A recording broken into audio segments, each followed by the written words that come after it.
Ya, terima kasih atas waktu yang sudah diberikan kepada moderator, yaitu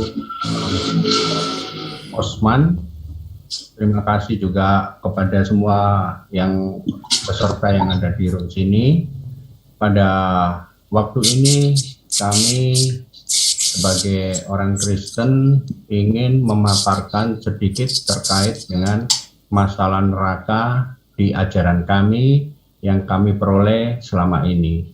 Jadi dalam berbagai agama ditemukan ajaran tentang neraka. Dalam pandangan Kristen sendiri, istilah neraka sama sekali bukan lagi hal yang asing.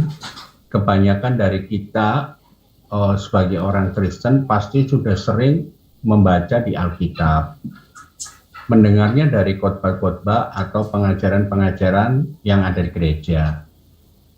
Jadi 10 fakta tentang pandangan tentang neraka ini banyak ya yang ada di Alkitab, yaitu saya ingin pertama memaparkan tentang konsep neraka di Perjanjian Lama berdasarkan istilah Lembah Hinnom.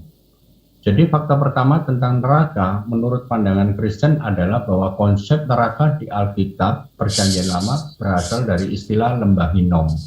Dari Perjanjian Lama, konsep tentang neraka masih sedikit samar-samar. Namun orang Yahudi sudah punya semacam keyakinan bahwa akan ada pembalasan yang setimpal terhadap perbuatan-perbuatan manusia yang ada di bumi. Konsep ini terdapat dalam istilah Gehinnom atau Lembah Hinnom, yang mana artinya sebuah tempat di dekat Yerusalem di mana orang Kanaan mempersembahkan anak-anak mereka kepada dewa Molok yang kemudian ditiru oleh orang Israel, sehingga membuat Tuhan itu menjadi murka sebagaimana yang tertulis di dalam Bible, yaitu di kitab Yeremia pasal 7 ayat 31. Mereka telah mendirikan bukit pengorbanan yang bernama Tofet di lembah Ben Hinnom untuk membakar anak-anaknya lelaki dan perempuan. Suatu hal yang tidak pernah kuperintahkan dan yang tidak pernah timbul dalam hatiku. Itu sudah tertulis di kitab Yeremia pasal 7 ayat 31. Kemudian Lembah Hinnom atau Gehinnom menjadi tempat pembunuhan dan penghukuman Tuhan. Sebab itu sesungguhnya waktunya akan datang, demikianlah firman Tuhan, bahwa orang tidak akan mengatakan lagi Tofet dan lembah Ben Hinnom, melainkan lembah pembunuhan. Orang akan menguburkan mayat di Tofet karena kekurangan tempat, yaitu di kitab Yeremia pasal 7 ayat 32. Konsep neraka belum terlalu jelas di Perjanjian Lama, sekalipun sudah ada ayatnya. Fakta kedua, neraka menurut pandangan orang Kristen adalah bahwa konsep neraka belum terlalu jelas di Alkitab Perjanjian Lama, sekalipun sudah ada ayatnya. Sekalipun ayat yang saya sebutkan tadi, bahwa akan ada penghukuman atau penguburan mayat di Lembah Hinnom, namun orang Yahudi tidak melihat hal itu sebagai neraka atau penghukuman kekal. Namun demikian, sudah ada juga ayat di Perjanjian Lama yang mengacu pada hukuman kekal atau yang disebut neraka. Nah, itu misalnya di di kitab Yesaya pasal 66 ayat 24. Mereka akan keluar dan akan memandangi bangkai orang yang telah memberontak kepadaku. Disitulah ulat-ulat tidak akan mati dan apinya tidak akan padam. Maka semuanya akan menjadi kengerian segala yang hidup. Nah, di sini jelas-jelas sudah menggambarkan di dalam neraka itu banyak kengerian untuk tempat orang-orang yang sudah melanggar perintah Tuhan atau firman Tuhan. Yang mana dikatakan tadi ulat-ulat yang tidak akan mati dan api yang tidak padam. Itulah tempat neraka. menurut pandangan kami. Terima kasih. Ya, waktunya sudah habis, sudah selesai. Demikian tadi opening statement yang dilakukan oleh Pak Joy dari pihak Kristen ya. Nah, sekarang waktunya pihak Muslim yang diwakili oleh Bang Arul aja untuk melakukan opening statement. Silakan Bang Rul aja. Ya, terima kasih.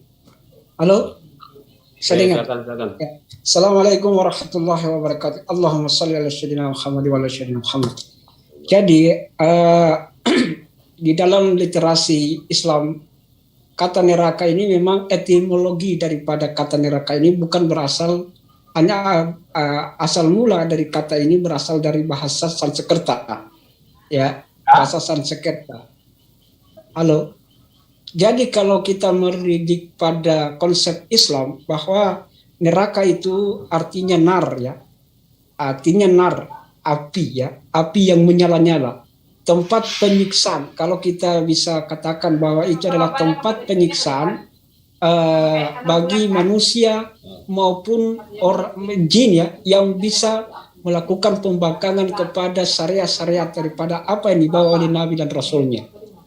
Jadi neraka adalah merupakan tempat sebab akibat daripada perbuatan manusia ketika manusia melanggar ketentuan daripada larangan-larangan Allah itu, sehingga dia dimasukkan dalam kategori orang-orang yang berdosa.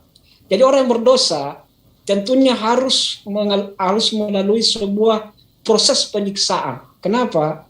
Karena pada dasarnya ketika dia hidup di dunia, maka konsekuensi dari perbuatannya harus dia pertanggungjawabkan. Tidak seperti yang kita lihat sekarang, bahwa ketika orang melihat orang mengatakan bahwa tidak ada proses alam neraka, maka tentunya ini hal yang merupakan yang sangat ironis untuk kita terapkan dalam sebuah ajaran. Tetapi di dalam Islam justru bagaimanapun Islam telah menggambarkan, walaupun Islam tidak melihat wujud gaib daripada neraka itu, tetapi Allah dan Rasulnya telah menggambarkan bagaimana tanda-tanda daripada neraka itu sendiri. Jadi neraka yang dikatakan di dalam Al-Quran, ya, ini Al-Quranul Karim, ya, neraka yang dikatakan dalam Al-Quran itu ada 8 kategori, dan beberapa kategori neraka ini diadakan untuk umat, ya. Bukan saja umat Islam, bahkan seluruh umat yang ada di ini sebagai konsekuensi dia di dalam menerima pengajaran-pengajaran yang diajarkan oleh Nabi dan Rasulnya. Persoalan mereka menerima dan tidak itu adalah persoalan kedua. Namun tetap kita akan merasakan arti daripada dampak tersebut. Nah, bagaimana dengan Islam? Islam mengenal neraka itu dari sudut pandang kategori yang seperti yang disampaikan di dalam Al-Quran, 8 jenis neraka. Tetapi umat Islam itu ada mengalami daur ulang, sirkulasi. Sehingga ketika ketika umat Islam mengalami proses neraka itu sebagai sirkulasi untuk menciptakan manusia-manusia yang akan memasuki ranah pada kefitrahannya. Ya. Karena pada dasarnya ketika orang berdosa, tentunya dia harus mengalami proses itu di dalam pencucian. Kenapa harus dicuci? Karena tidak mungkin baju yang kita cuci, yang kita sudah laundry, kemudian kita masukkan dalam sebuah lemari, tentunya harus mengalami proses pencucian, sehingga ketika dia masuk ke dalam lemari, maka tentunya baju pakaian yang kita masukkan dalam lemari tersebut menandakan itu adalah bersih. Nah, sehingga kalau kita mengatakan neraka adalah merupakan umat Islam mengatakan bahwa neraka adalah merupakan barter, ya, barter. Artinya neraka ini dikatakan umat Islam itu sampah rongsokan. Kenapa? Hanya diperuntukkan bagi orang-orang yang mendapatkan jatah dosa-dosa itu akibat dari perbuatannya. Sehingga ketika kita berbicara tentang konsep neraka di Islam, maka Islam memberikan gambaran-gambaran seperti itu. Ya, ada barter yang harus diterima dan dipertanggungjawabkan. Karena tak mungkinlah kalau manusia mengaku, meyakini bahwa tidak ada lagi yang bisa yang bisa membebaskan dia dari neraka, maka tentunya kita di dunia ini pasti akan terjadi sebuah bentrokan atau sebuah peristiwa-peristiwa yang kita tidak inginkan di dalam. Karena orang akan meyakini tidak akan meyakini bahwa tidak adanya keberadaan daripada neraka itu. Sehingga kalau kita mengatakan neraka itu tidak ada, maka tentunya ini hanyalah merupakan waktunya sudah habis. Cukup, Bang Rul. Oke, itulah tadi opening statement yang dilakukan oleh kedua belah pihak ya. Nah, sekarang kita masuk ke sesi tanya jawab. Saya ingatkan lagi ya peraturannya. Jadi tadi kan pihak Kristen opening statement. Sekarang saatnya pihak Muslim bertanya, yaitu dengan waktunya. Pihak Muslim bertanya 1 menit dan akan dijawab oleh pihak Kristen selama 5 menit. Nah, setelah pihak Kristen menjawab, pihak Kristen langsung bertanya 1 menit ke pihak Muslim. Nah, pihak Muslim menjawab 5 menit. Nah, begitu selanjutnya ya. Udah paham kan nih kedua belah pihak ya? Udah ya, saya nggak udah paham ya. Oke, sekarang ya, Bro Deddy 1 menit ya. Sekarang saatnya Bang Rul aja memberikan pertanyaan kepada pihak Kristen. Silakan Bang Rul.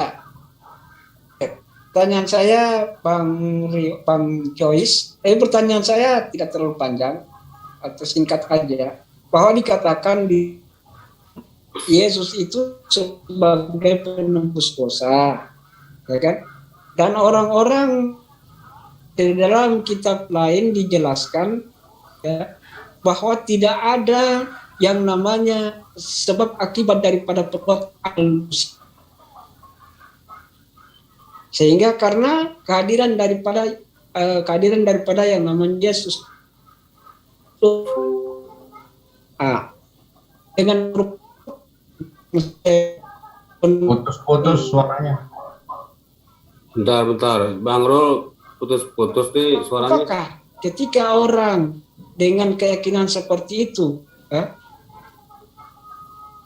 Oke, lanjut. Silakan Bang Rul, lanjut. Nggak apa-apa, mulai dari pertama. Kasih waktu lagi. Kembali waktunya diulang aja, nggak apa-apa di reset. Diulang. Oke, Bro Deddy diulang 1 menit. Halo. Tadi putus-putus suaranya Bang Rul. Iya. Diulangi, timernya diulang lagi. Diulang. Ya. Oke, Jadi begini, Yesus kan pernah berkata bahwa dia datang untuk menebus dosa-dosa manusia dan tidak ada sebab akibat ketika manusia berbuat amal baik, ya. Dan itu dijelaskan di dalam, kalau tidak salah di dalam Alkitab, menjelaskan tentang makna perbuatan baik itu tidak menjadi jaminan orang akan dimasukkan ke dalam surga, ya kan? Nah, kita bicara konsep neraka di sini. Kaitannya dengan neraka adalah kalau begitu orang yang melakukan perbuatan baik, orang melakukan perbuatan buruk, perbuatan jahat, itu barternya dengan kehadiran Yesus sebagai penebus dosa, ya kan? Berarti segala upaya yang dia lakukan di muka bumi ini, ketika dia cukup saja bermodalkan yakin, apakah dia sudah terbebas dari siksaan api neraka, ya kan? Oke, waktunya selesai. Sekarang pihak Kristen akan menjawab. Silakan Pak Joyce dijawab pertanyaan dari Bang Rul. Silakan Pak Joyce. Terima kasih pertanyaannya. Ya, terima kasih atas waktu yang diberikan dan pertanyaan yang sangat bagus, mengedukasi. Oke, baik, saya akan menjawab bahwa itu terkait dengan masalah penebusan dosa. Kalau penebusan dosa itu banyak sekali, ureanya panjang ya. Jadi intinya di mana manusia itu dosanya atau dosa warisan ditebus sama Tuhan Yesus mati di kayu salib. Yang mana bahwa Tuhan ini menebus untuk menukar dengan korban bakaran, karena mengingat di zamannya Israel kuno itu terjadi hal itu, yaitu melakukan penebusan melalui korban bakaran, sehingga karena adanya kedatangan Yesus di bumi atau di dunia yang mengatakan bahwa tidak ada satupun manusia yang layak dikorbankan kecuali hanya Yesus sendiri, karena dengan alasan yaitu tanpa dosa, satu-satunya manusia tanpa dosa, dan itu terjadi sepanjang sejarah hanya satu kali. Sepertinya kalau zaman Israel kuno sebelum kedatangan Yesus di dunia, yaitu mereka menebus sebuah dosa itu dengan korban binatang yang tidak bercacat celah, artinya yang binatang yang sempurna. Karena kedatangan Yesus ini pasti punya tujuan yang besar dan baik menurut untuk manusia tujuannya. Nah, oleh sebab itu penebusan dosa ini dilakukan oleh Yesus Kristus mati di kayu salib sebagai korban penebusan dosa. Lalu terkait dengan masalah apa tadi, melakukan satu perbuatan bahwa manusia tidak perlu berbuat baik atau bagaimana? Saya lupa tadi pertanyaannya itu. Boleh diulang, Bang Rul? Berbuat artinya kaitannya dengan perbuatan jahat, Bang. Ketika orang berbuat jahat karena sudah tidak ada sebab akibat, dia akan menerima konsekuensi pertanggungjawabannya karena sudah ada penebus dosa di dalamnya, ya kan, yang menjaminnya. Jadi perbuatan jahat yang mereka lakukan itu hanya bermodalkan kehadiran Yesus sebagai jaminannya, maka tentunya amal baik itu tidak menjadi istilahnya kembali kepada titik nol yang saya sebutkan tadi. Ya, tidak ada apa-apanya karena tidak dihargai gitu. Oke, saya paham. Ya, udah paham Pak Joy. Jadi begini, untuk orang yang berbuat baik itu di dalam konsep kekristenan atau iman kami, bahwa konsep penebusan dosa itu, orang itu artinya sudah bertobat ya. Kalau dia tidak bertobat, masih tetap melakukan dosa walaupun di situ ada penebusan, maka ya dia tetap akan masuk neraka karena sudah melanggar perintah Tuhan. Yang dimaksud di sini penebusannya, orang itu dosanya sudah ditebus dan sudah melakukan pertobatan. Artinya mereka sudah menjadi baik dan sebagainya. Nah, itu konsep penebusan dosa. Lalu saya mau kembali lagi ke fokus ya, ke mana? Ke ini. Ya, terima kasih Bang Kismet. Jadi neraka ini adalah sebuah topik pembicaraan yang paradoks ya. Di satu pihak tidak disukai karena sifat yang menakutkan, mengerikan, dan dibesar-besarkan secara berlebihan. Namun di pihak lain ada manusia juga yang mencoba menyangkal, menolak, dan juga merasionalisasikannya. Sementara itu ada juga yang berpendapat bahwa neraka yang menunjukkan sebuah keadaan pikiran dan hati manusia saja, sedangkan yang lain menyamakan neraka dengan kuburan di mana-mana semua orang harus melaluinya. Munculnya keraguan dan ketidakpercayaan tentang adanya neraka disebabkan ada berbagai macam faktor ya. Faktornya itu banyak sekali, tapi kita sebagai orang yang beriman tetap kita mengutamakan di kitab suci kami masing-masing, yang mana banyak sekali ayatnya yang saya bisa merujuk bahwa Alkitab juga mengatakan tentang neraka. Jadi seperti di 2 Tesalonika pasal 1 ayat 9, Markus pasal 9 ayat 43, Matius pasal 13 ayat 42. Di sana ada gertak gigi, ada ratapan tangis yang tidak ada ujungnya, dan juga ada api yang tak terpadamkan. Lalu ada juga siksaan siang siang malam dan sampai selama-lamanya. Itu di kitab Wahyu pasal 20 ayat 10. Hal ini semua menggambarkan betapa neraka sangat menyakitkan dan menyengsarakan. Demikian pernyataan saya. Silakan, Bang Rul. Ya, terima kasih. Jadi begini Bang ya. Tadi Bang Pak Joy sudah memberikan statementnya, tanggapannya. Tetapi kalau saya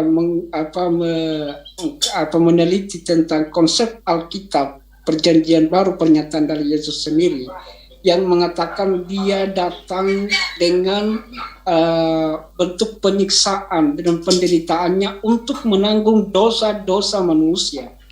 Nah, ketika Yesus datang dengan kehadiran seperti itu, yang jelas dia sudah membarter seluruh dosa-dosa umat manusia ini. Ini waktu saya untuk bertanya ini. Ya, oh sudah waktunya bertanya ini. Iya. Jadi waktunya sangat. Tanggapan lagi? Ya, saya yang bertanya. Iya. Oh iya, silakan. Ya, tolong jelaskan Bang Rul, tingkatan neraka itu seperti apa, dan dosa kecil dan dosa besar itu seperti apa, dan tolong juga dinalarisasikan atau dilogikakan bahwa hal itu memang betul-betul masuk akal menurut apa yang Anda yakini, apa yang Anda imani, dan sesuai dengan logika Anda untuk menyatakan daripada dalil-dalil yang Anda sebutkan. Silakan Pak.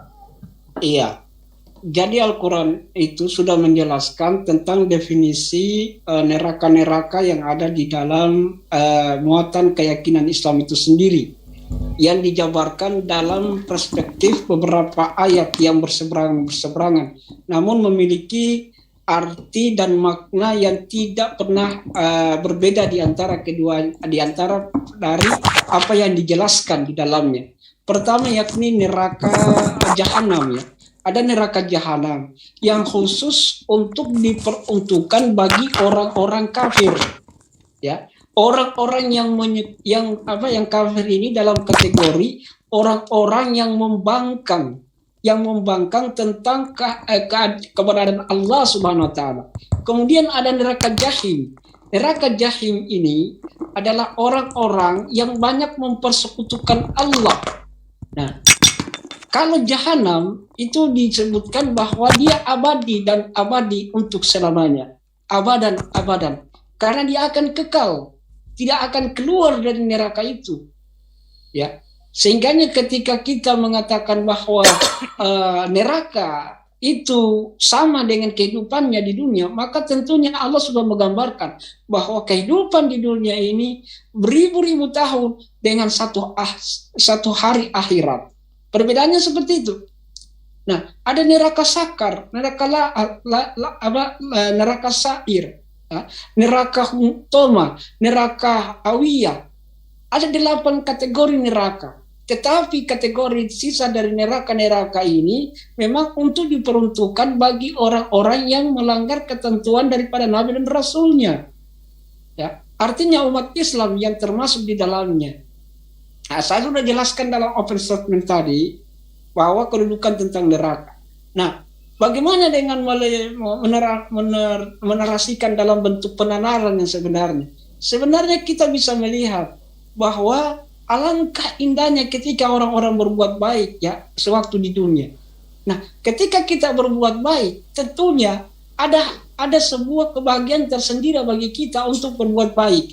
Baik berbuat kepada orang tua kita, kepada masyarakat, kepada negara, dan kepada seluruh masyarakat lainnya. Itu adalah hal-hal yang memiliki nilai poin positif. Dan nilai poin positif ini dihargai oleh Allah di kemudian hari. Artinya, ketika orang-orang yang berharap tentang kebaikan namun tidak mendapatkannya, maka tentunya akhirat yang akan menjawabnya. Contoh, seorang seorang biarawati yang tidak pernah kawin, artinya anak, bagaimana mereka menyalurkan biologisnya, ya kan? Karena ketika dia dia tidak kawin, berarti dia mengabdikan diri kepada Tuhannya. Seorang padri ya, mengabdikan diri kepada Tuhannya, dan itu yang menjadi barter dia dengan Tuhannya, bahwa dia selama ini sudah melakukan penghambaan diri kepada Tuhannya, pelayanan kepada Tuhannya. Jadi barternya apa? Nah, itulah barternya adalah surga. Tetapi tidak harus di barter di dunia, tidak seperti itu. Nah, bagaimana orang-orang yang berbuat jahat yang tidak pernah diketemukan ujung pangkalnya? Maka siapa yang akan membalas? Ya, siapa yang akan membalas? Karena seorang yang berbuat jahat tentu geramnya kita dengan perbuatannya, tetapi kemudian tidak ada solusi atau tidak ada yang bisa memberikan solusi, ya, kepada orang berbuat jahat itu, atau orang itu tidak kelihatan di tengah-tengah masyarakat, dia terlari, kemudian dia mati.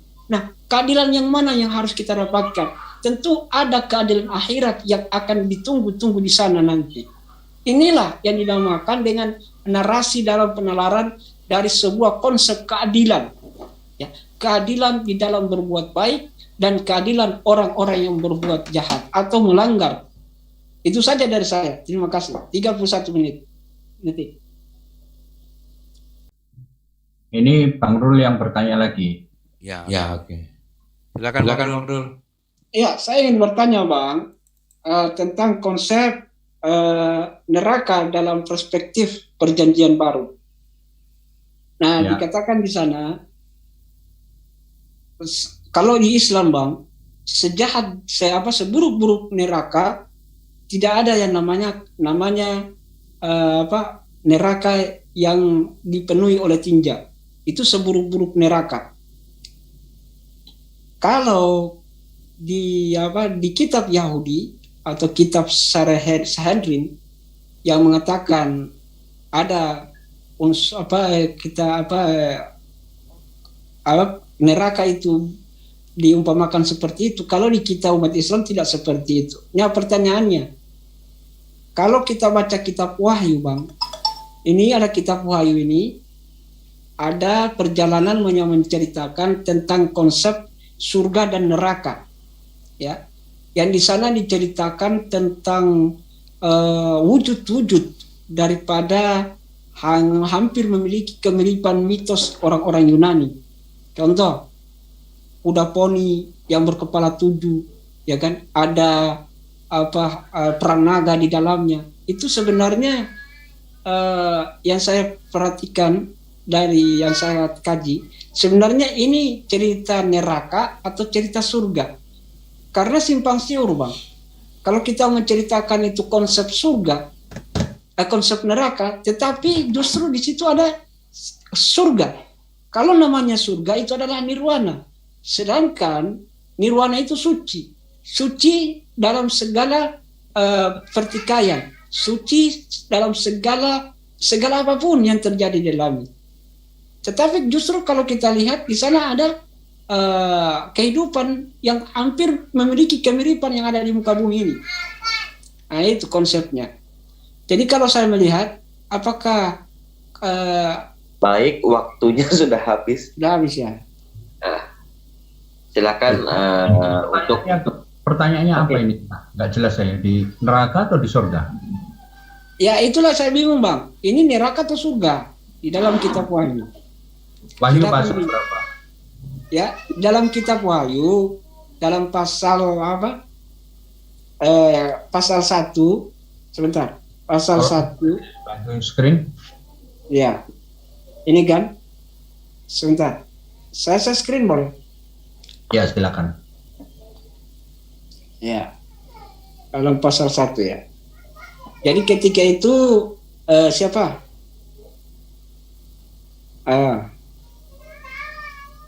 Ketika itu siapa nih? Yohanes ini kan bermimpi di Pulau Patmos, ya kan? Nah, ini yang jadi pertanyaan saya ini di sini, Bang.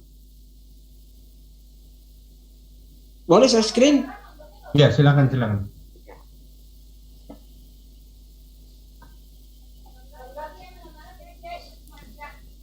Nah, awalnya Kenapa? awalnya ini tulisan daripada Paulus ya, suratnya Paulus. Bilang ada iklan.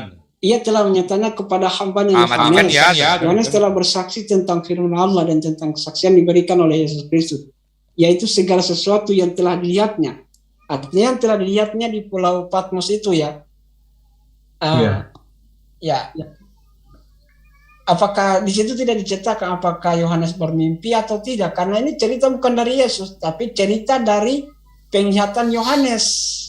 Jadi ini bukan cerita Yesus, tapi penglihatan Yohanes.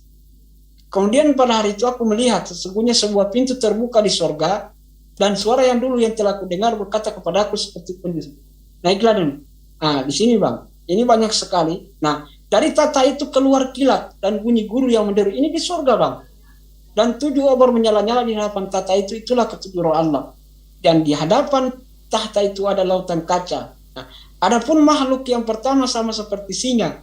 Nah, dan makhluk yang kedua sama seperti anak lembu. Dan makhluk yang ketiga mempunyai muka seperti muka manusia. Dan makhluk yang keempat sama seperti burung nasar yang sedang terbang.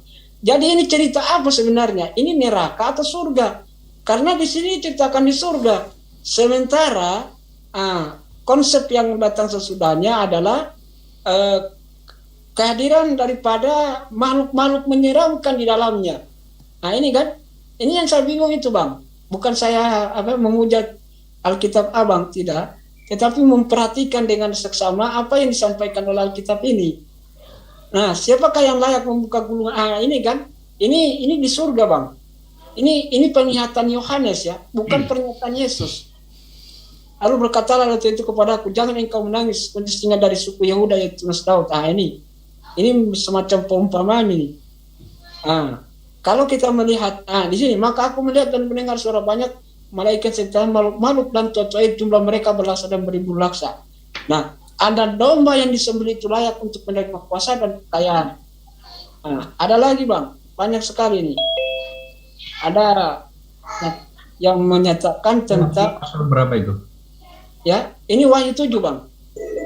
Nah, ketika Yohanes menceritakan tentang konsep surga, di sini dia menyatakan istilahnya agak sedikit ironis ya dengan cerita yang awalnya. Katanya janganlah merusakkan bumi atau laut atau pohon-pohon sebelum kami meletakkan hamba-hamba Allah kami pada dahi mereka. Dan aku mendengar jumlah mereka yang dibicarakan itu 144.000 yang telah dibicarakan dari semua suku keturunan Israel. Jadi begini bang. Ini cerita apa nih bang Ron? Ya ini saya juga bingung. Ini cerita surga atau neraka? Enggak, topik kita. Ya? Tunggu. Ini siapa? Ini ada dua orang diskusi. Ya, saya cuma bertanya. Saya ingin bertanya. Ya silakan. Saya cuma ingin bertanya di dalam kitab Wahyu ini sebenarnya intinya bang Joyce, intinya pertanyaan saya, ini cerita neraka atau cerita surga? Kalau cerita neraka tidak mungkin, karena Yohanes itu menceritakan tentang kondisi keadaan surga. Ya, kalau cerita neraka yang jelas juga tidak mungkin. Kalau kisah ini neraka, ini kalau kita mengatakan ini kisah neraka dan ini adalah memang benar-benar kisah neraka, ya kan? Kisah bagaimana sisi kondisi daripada keadaan neraka. Pasal berapa itu, Bang Rul? Ya, dari pasal 1 sampai pasal terakhir, bang. Ya. Pasal 1? Iya, pasal 1 sampai pasal 22.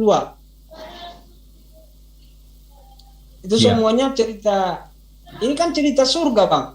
Karena saya cuma merujuk kepada pernyataan Yohanes yang menyatakan dia dengan dipenuhi Roh Kudus, telah telah diperlihatkan sesuatu yang telah dilihatnya. Ya, artinya dari maaf saya interupsi sedikit, Bang Rul. Mungkin untuk Pak Joyce, dari pertanyaan Bang Rul tadi mungkin udah ada poinnya yang udah. Iya, poinnya apakah ini surga atau kehidupan alam neraka? Mungkin gini Bang Rul, maksudnya jangan banyak pertanyaan nanti malah ini. Poin pertanyaan saya cuma satu, Bang. Dari cerita kisah Wahyu ini sebenarnya ini cerita surga atau cerita neraka? Tidak lari dari itu. Cuma itu saja. Intinya poinnya di situ ya. Ya, mungkin dari siapa? Bang Pak Joyce bisa ini? Ya. Untuk mengungkapkan tuh. Ya, bisa. Jadi begini ya. apa yang ditanyakan itu sebetulnya itu satu kitab gitu ya. Tetapi saya ingin menceritakan awal mula daripada kitab Wahyu itu sendiri ya. Jadi kitab Wahyu itu sebetulnya oleh Yohanes ya adalah banyak lambang di situ, karena mengingat saya cerita dari historinya terpaksa, historikalnya ya, bagaimana kitab itu bisa muncul ya di Wahyu itu, karena Yohanes ini kan ada di Pulau Patmos nih. Nah, dia itu masih dalam pengawasan dari tentara Romawi. Tentara Romawi ini pada saat itu sangat-sangat ketat sekali terhadap apa yang namanya kitab suci ya, termasuk yang akan dibawakan oleh Yohanes ini. Nah, oleh sebab itu di kitab Wahyu ini banyak sekali lambang-lambang yang sulit untuk dimengerti manusia biasa. Karena apa? Karena nanti kalau ditulis secara vulgar atau secara jelas di kitab Wahyu itu sendiri, itu akan disensor nanti. Takutnya Yohanes berpikiran seperti itu ya. Makanya sama dia dikasih lambang-lambang kayak 9 naga, 9 tua-tua. Nah, itu merujuk kepada kejadian pada saat itu ya. Supaya kitab ini bisa lolos dari pengawasan dari tentara Romawi. Sedangkan mengenai penampakan Yesus itu sendiri di Pulau Patmos itu memang betul, dan itu terjadi. Itu bukan sebagai lambang, tetapi cerita dari Yohanes ya, penampakan. Karena namanya penampakan ini adalah bagian daripada iman Kristen yang memang betul-betul Yesus juga menampakkan diri kepada Thomas, yang mana waktu itu minta bukti Thomas, apa betul ini Yesus Kristus sendiri pada saat itu. Lalu dia menunjukkan tangannya yang berlubang itu dan mengatakan, Yesus, berbahagialah orang yang percaya tapi tidak banyak alasan, karena harus minta bukti dulu. Dalam arti di sini konteksnya orang beriman itu adalah percaya tanpa melihat, tapi bukan berarti sebagai orang yang memiliki iman yang buta. Itu artinya di kekristenan ya. Nah, terkait dengan masalah lambang-lambang itu memang banyak. Tapi kalau kita merujuk kepada itu kejadian itu di mana, di sorga atau di neraka, yang jelas di sorga ya. Tetapi di situ ada lambang-lambang. Nah, itu memang baiknya masalah lambang-lambang ini kita buat diskusi tersendiri aja, karena panjang kalau saya ceritakan semua dari kejadian-kejadian itu. Tetapi kalau masalah tempat itu yang jelas di sorga. Nah, terkait dengan masalah saya tidak ingin melebar daripada topiknya sendiri, karena sudah dibatasi oleh Bapak Kismet ya, yang mana menceritakan tentang neraka aja. Nah, kalau nanti saya cerita tentang sorga, berarti nanti saya tidak komitmen dengan apa yang sudah disepakati dengan Bang Kismet, yaitu harus topiknya merujuk kepada neraka. Nanti kalau cerita di sorga banyak, saya juga ingin tanya kenapa di sorga ada 72 bidadari, lalu ada arak, dan kenapa kok kontradiksi sekali dengan ada di dunia, bahwa di dunia tidak boleh minum arak dan sebagainya dan sebagainya. Tetapi saya tidak ingin membahas itu. Saya ingin fokusnya di neraka saja ya. Jadi neraka ini menurut penalaran saya tidak berdasarkan Alkitab, tetapi penalaran saya bahwa memang neraka ini ada sebagai orang yang beriman. Karena apa? Apabila yang dikatakan sama Yisa itu tidak percaya dengan adanya neraka, karena apa? Di kitabnya sudah mengatakan seperti itu ya. Bagi saya sebagai iman Kristen percaya ada neraka, karena kitabnya banyak yang merujuk di kata-kata neraka itu sendiri. Karena seperti ada gemertak gigi yang tidak pernah berkesudahan, lalu ada api yang menyala-nyala yang tidak pernah berkesudahan juga, dalam arti tidak pernah padam. Lalu di situ ada banyak jeritan-jeritan rasa sakit yang luar biasa yang tidak terkirakan, karena di situ di tempat neraka ini adalah bukan wilayah saya karena masih belum belum mati ya, jadi kan tidak tahu, karena ya saya tidak berharap masuk ke neraka. Semua orang pasti, umat beragama ini pasti ingin masuk ke surga semua. Jadi lepas dari itu semua, neraka itu ada. Terima kasih. Boleh saya tanggapi sedikit, Bang? Nanti bisa ditanyakan lagi. Sebentar, Bang Rul. Ini sekarang waktunya Pak Joyce untuk bertanya. Oh ya, silakan. Oke, sebentar ya saya anukan. Oke, Bro Dedi, saya sudah selesai nih. Pak Gismet, monitor.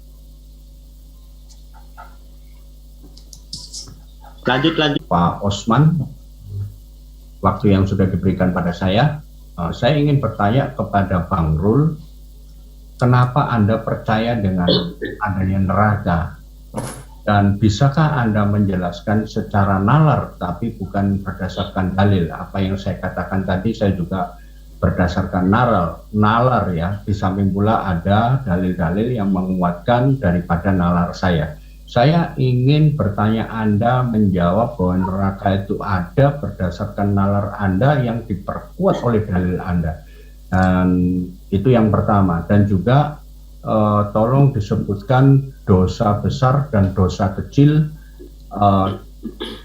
Mohon maaf, itu lebih baik pertanyaan itu tidak saya tanyakan. Saya ingin bertanya berapa tahun orang masuk di dalam neraka dari kesalahan orang melalaikan sholat. Itu saja. Silakan. Terima kasih. Oke, sudah paham pertanyaannya, Bang Rul? Oke, paham. Oke, silakan dijawab, Bang Rul.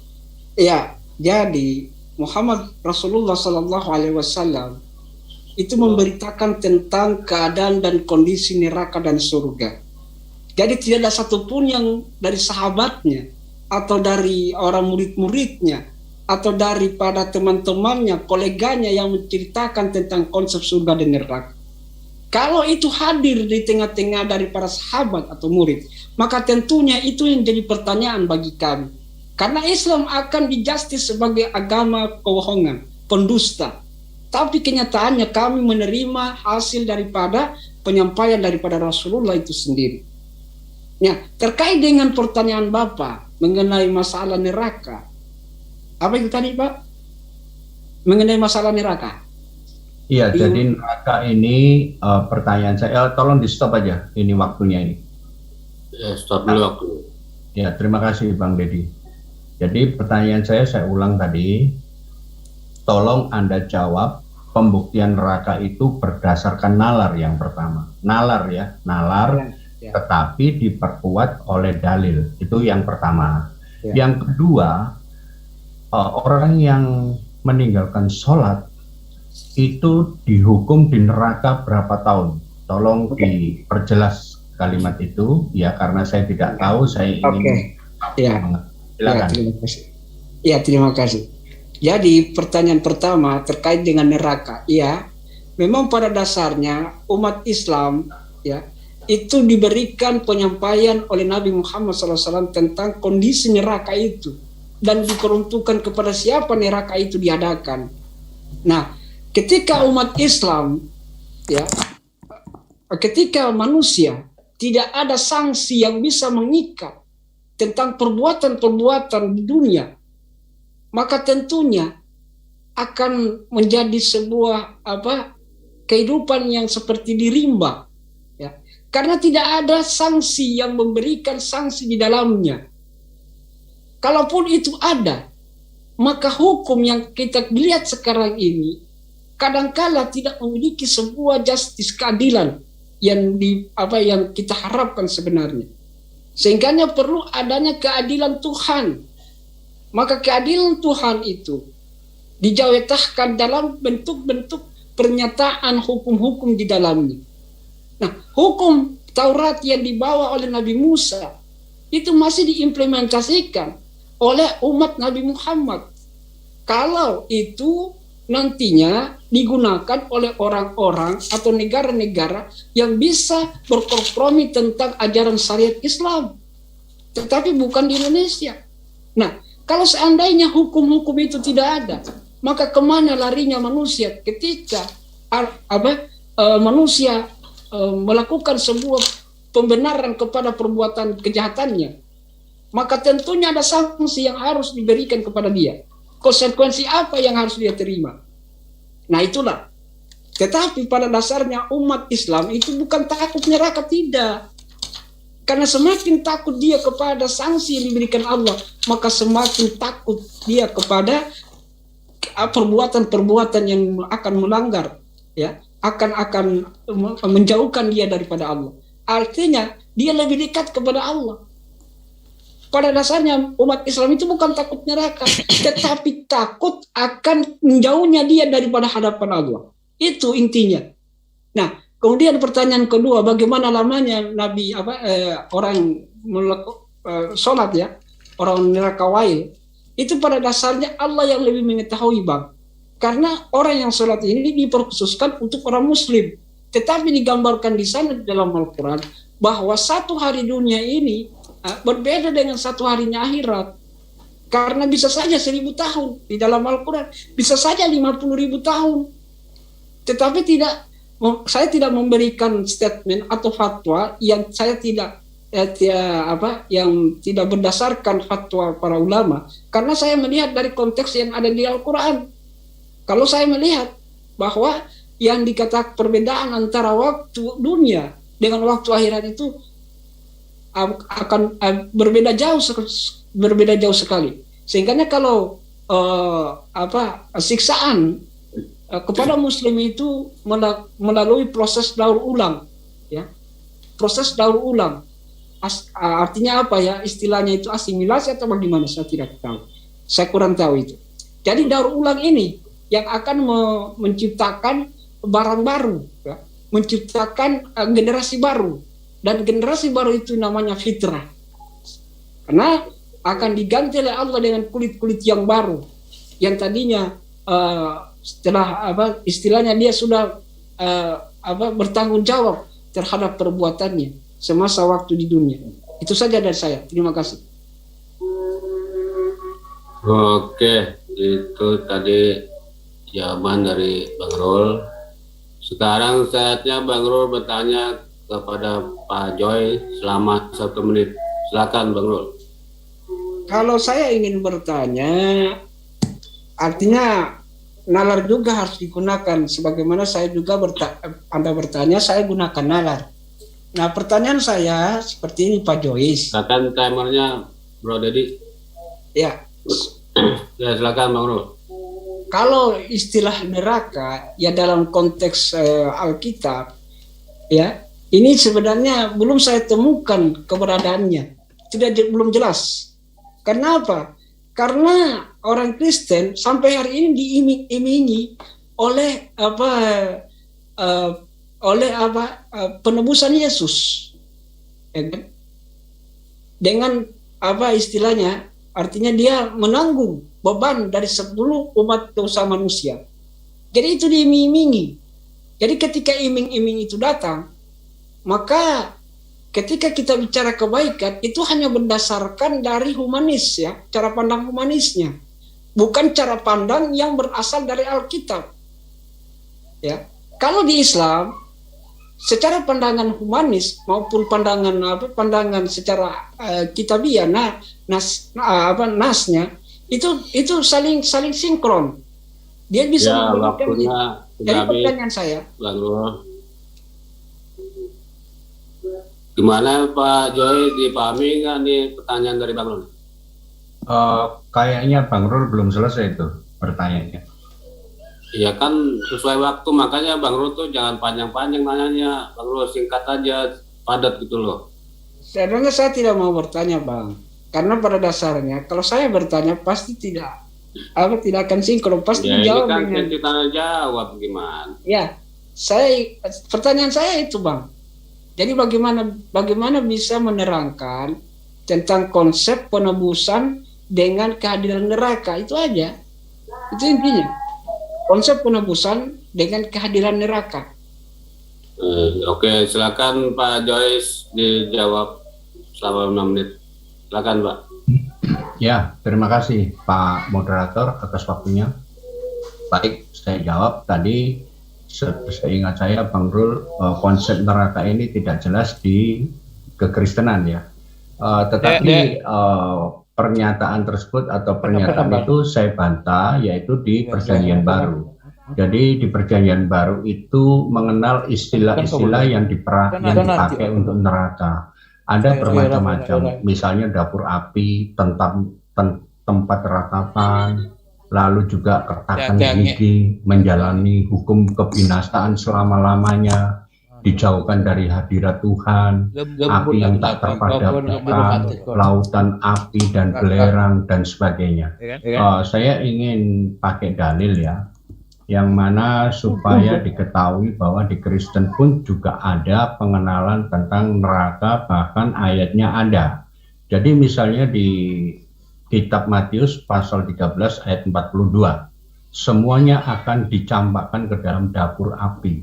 Di sanalah akan terdapat ratapan dan kertakan gigi. Di sini ini sudah menyatakan gambaran daripada neraka. Lalu yang kedua, dan jika tanganmu menyesatkan engkau, penggalah, karena lebih baik engkau masuk ke dalam hidup dengan tangan kudung daripada dengan utuh kedua tanganmu dibuang ke dalam neraka. Itu ada jelas sekali tulisannya, neraka. Neraka terus koma ke dalam api yang tak terpadamkan. Jadi sinkron ya. Lalu yang ketiga, mereka ini akan menjalani hukuman kebinasaan selama-lamanya, dijauhi dari hadirat Tuhan dan dari kemuliaan kekuatannya. Itu juga artinya mereka tidak ada di sorga. Itu di kitab 2 Tesalonika pasal 1 ayat 9. Lalu di kitab Wahyu pasal 20 ayat 10 ini sangat jelas sekali ya. Ini karena ini bukan lambang tapi literal yang artinya merujuk kepada neraka ya. Dan iblis yang menyesatkan mereka dilemparkan ke dalam lautan api dan belerang, yaitu tempat binatang dan nabi palsu. Dan mereka disiksa siang malam sampai selama-lamanya. Itu di kitab Wahyu pasal 20 ayat 10. Jadi penggambaran di neraka sangat menyakitkan dan menyengsarakan. Neraka adalah hukuman yang paling berat dari segala hukuman yang pernah dijalani manusia waktu tinggal di bumi. Bukan saja karena intensitasnya, tetapi juga karena lamanya hukuman tersebut, yakni selama-lamanya atau kekal ya. Jadi orang Kristen ini kalau sudah masuk neraka kayaknya sulit dimasukkan ke dalam surga, karena batas pertobatan itu yang merujuk kepada di bumi, masih hidup tinggal di bumi, itu adalah waktunya orang untuk bertobat ya. Jadi kalau sudah masuk di dalam neraka artinya ya saya nggak tahu lagi ya, kalau ada ayat-ayat seperti itu saya juga ngeri juga, karena neraka ini sudah tidak terbayangkan penderitaannya, kesakitannya, rintiannya, lalu banyak sekali di situ cerita-cerita yang histeris. Ini menurut pandangan saya yang serba terbatas. Saya hanya mencoba untuk mendeskripsikan aja bahwa tinggal di neraka ini adalah satu hal yang amat sangat yang tidak terbayangkan sakitnya. Makanya oleh sebab itu kami sebagai orang Kristen memang selama masih hidup ini harus berbuat baik, harus bertobat, sebisa mungkin kembali lagi ke jalan yang benar. Dan itu pun harus diperkuat imannya dari hari ke hari, dari waktu ke waktu, dari lepas pribadi, sehingga hal tersebut tidak kami alami semua.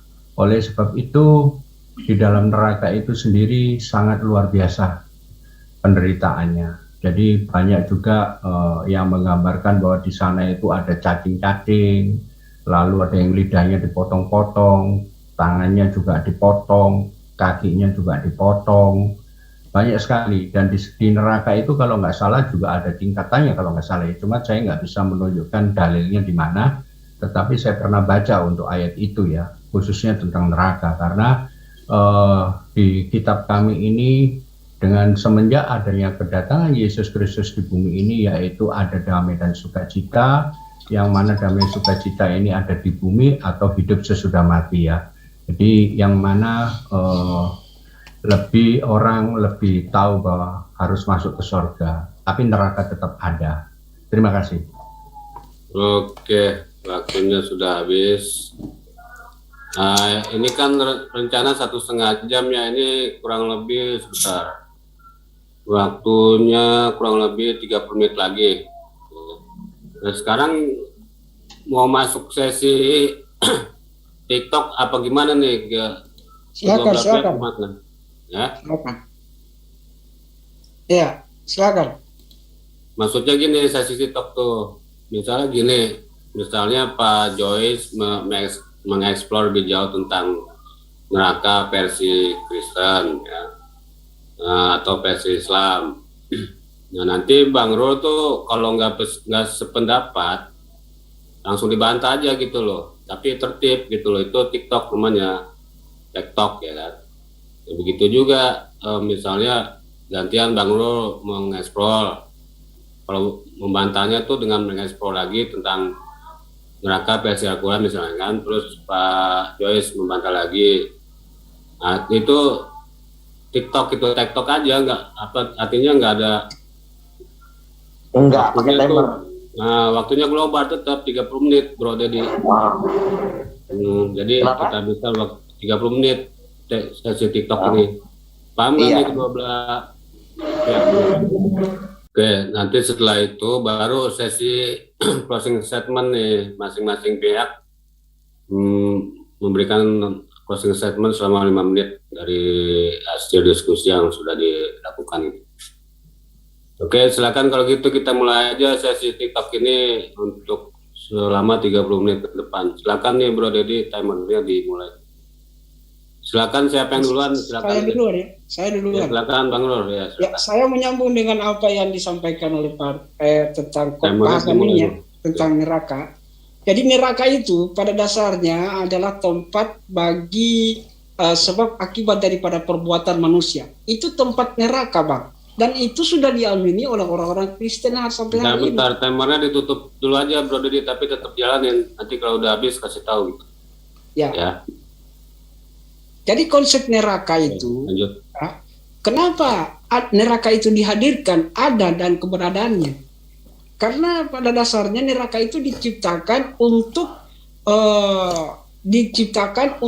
daripada perbuatan manusia sehingga manusia itu masuk ke dalam jurangnya. Nah, inilah sebab akibat dari terciptanya neraka. Nah, kalau orang Kristen mengatakan bahwa orang Kristen juga bukan berarti tidak harus melakukan perbuatan baik di dalamnya, ya, atau sesuatu yang bertentangan dengan keyakinan mereka terhadap Yesus. Tetapi pada kenyataannya, justru orang Kristen sendiri ya, ketika dia dalam melakukan sebuah perbuatan dosa, tentunya ada sanksi yang harus diberikan dengan alasan. Ini menurut pendapat mereka, dengan alasan selama orang itu melakukan pertobatan di dalamnya. Artinya tidak lagi melakukan hal-hal seperti dosa. Nah, kalau seandainya seperti itu, ibaratnya seperti itu, maka bagaimana umat Kristen yang masih dia mengakui tentang keberadaan Yesus, meyakini, mengimani Yesus. Sementara dikatakan di sana bahwa Yesus itu dalam rangka misinya untuk apa? Untuk menggugurkan dosa manusia. Ya tak? Nah, ini kan ada sedikit kontradiksi dengan nalar yang bisa kita Bapak Joy bisa sampaikan kepada saya. Kalau ini kita bertarung nalar, maka tentunya kita bertarung nalar di sini harus memberikan juga penjabaran secara nalar, bukan secara alkitabiah. Karena alkitabiah menjelaskan seperti itu, maka harus dijelaskan juga dengan pemahaman yang Bapak sampaikan kepada saya. Sehingga kalau saya mengatakan bahwa ada kesenjangan di dalam antara sebab akibat daripada misi kedatangan Yesus sebagai penebus dosa, menggugurkan dosa-dosa manusia. Sementara orang Kristen beranggapan bahwa bukan seperti itu. Karena orang Kristen harus melalui pertobatan dengan tidak lagi melakukan hal-hal yang bertentangan dengan ajaran-ajaran Yesus. Nah, Berarti ketika orang Kristen itu, ya, orang Kristen itu tidak mau lagi, artinya orang Kristen itu mati dalam keadaan berdosa. Nah, bagaimana itu bisa terjadi? Apakah dia dimasukkan di dalam neraka atau ada sebuah istilahnya ya? Dispensasi daripada Yesus sendiri. Karena pada dasarnya Yesus itu memang harus menaungi, mengayomi daripada umatnya. Karena Yesus sudah diberikan mandat, diberikan jaminan untuk menebus dosa-dosa manusia. Nah, ini kan jadi nalarnya nggak bisa jalan ini Bapak. Sehingga kalau saya mengatakan bahwa kalau seandainya orang beralasan, Kristen beralasan bahwa ketika dia berbuat baik, ya kan, ketika dia berbuat jahat, maka tentunya perbuatan jahat itu sanksinya dan konsekuensinya apa yang akan dia terima. Karena pada dasarnya kalau orang mati dalam keadaan berdosa, Kristen mati dalam keadaan berdosa, mau ditempatkan di mana dia? Apalagi seorang bayi yang mewarisi keturunan dosa daripada Adam, ya kan? Karena bayi yang tidak tahu apa-apa itu sudah dikatakan berdosa, ya kan? Ketika bayi ini mati sebelum dibaptis, namanya orang berdosa, tentu dia sanksinya ada neraka. Tapi bagaimana seorang bayi yang belum tahu apa-apa harus menanggung dosa? Jangan beralasan bahwa bayi itu kan cuma kasihan. Tidak, karena dosa ini, Pak. Dosa waris. Sebentar, Bang Rul, sebentar. Tunggu dulu sebentar. Ini Pak Joyce kalau mau bantah langsung aja Pak dibantah Pak. Dibantah saja. Tapi tertib ya ngomongnya jangan tempat ini. Iya. Silakan Pak Silakan Joyce. dibantah saja. Bantahan. Nggak apa-apa, saya tunggu aja biar selesai dia bicara. Ya. Oke, Ya. lanjut. Jadi gitu Bang. Jadi pertanyaan saya itu sangat apakah tidak bernalar, apakah tidak masuk dalam narasi penalaran atau tidak? Karena gini, seorang bayi yang memiliki dosa waris, karena dosa artinya dosa itu Bang, dosa itu barang rongsokan, sampah, nista, hina. Jadi perlu ada pencucian di dalamnya. Sehingga orang Kristen dengan tradisi baptis itu mengharuskan seseorang itu harus dibaptis untuk menggugurkan dosa warisnya. Nah, ketika seorang bayi yang belum dibaptis, yang masih dalam kandungan dosanya dari dosa waris Adam, ketika dia mati, mau dikemanakan dia? Apakah dia statusnya seorang berdosa atau statusnya sudah diberikan ampunan? Karena syaratnya untuk menjadi seorang Kristen harus dibaptis dulu, karena harus menggugurkan dosa-dosa waris. Iya kan? Silakan Pak. Jadi pertanyaannya gimana nih? Jadi pertanyaannya simpel Pak. Jadi penjelasan saya pertanyaannya, bagaimana hubungannya antara penyaliban Yesus dengan misi pengguguran dosa, penebusan dosa, ya kan? Dengan korelasinya dengan orang-orang yang berbuat jahat, ya, orang-orang yang berbuat jahat. Karena kalau orang berbuat jahat, jaminannya apa? Yang jelas jaminannya adalah penebusan Yesus, penebusan dosa. Karena dengan kedatangan Yesus, maka seluruh dosa-dosa itu sudah diampuni oleh Yesus. Kalau hanya berdasarkan konsep dosa waris, Yesus dengan datang mengorbankan dirinya dengan karena persoalan dosa waris itu terlalu kecil. Kenapa? Kita tahu bahwa Yesus itu diimani, diyakini, dan dipahami sebagai orang yang akan menebus dosa, tidak terkecuali dosa waris. Kan gitu Pak? Tidak terkecuali dosa waris. Nah, kita harus ambil dua versi tadi itu. Dosa pembuat kejahatan yang diamini Yesus dan diberikan jaminan masuk ke dalam surga, tetapi pada dasarnya orang Kristen justru bicara neraka. Nah, bagaimana hubungannya antara perbuatan dengan neraka? Sementara Yesus sendiri sudah menjaminkan dirinya untuk menjadi penebus dosa bagi umat manusia. Terima kasih.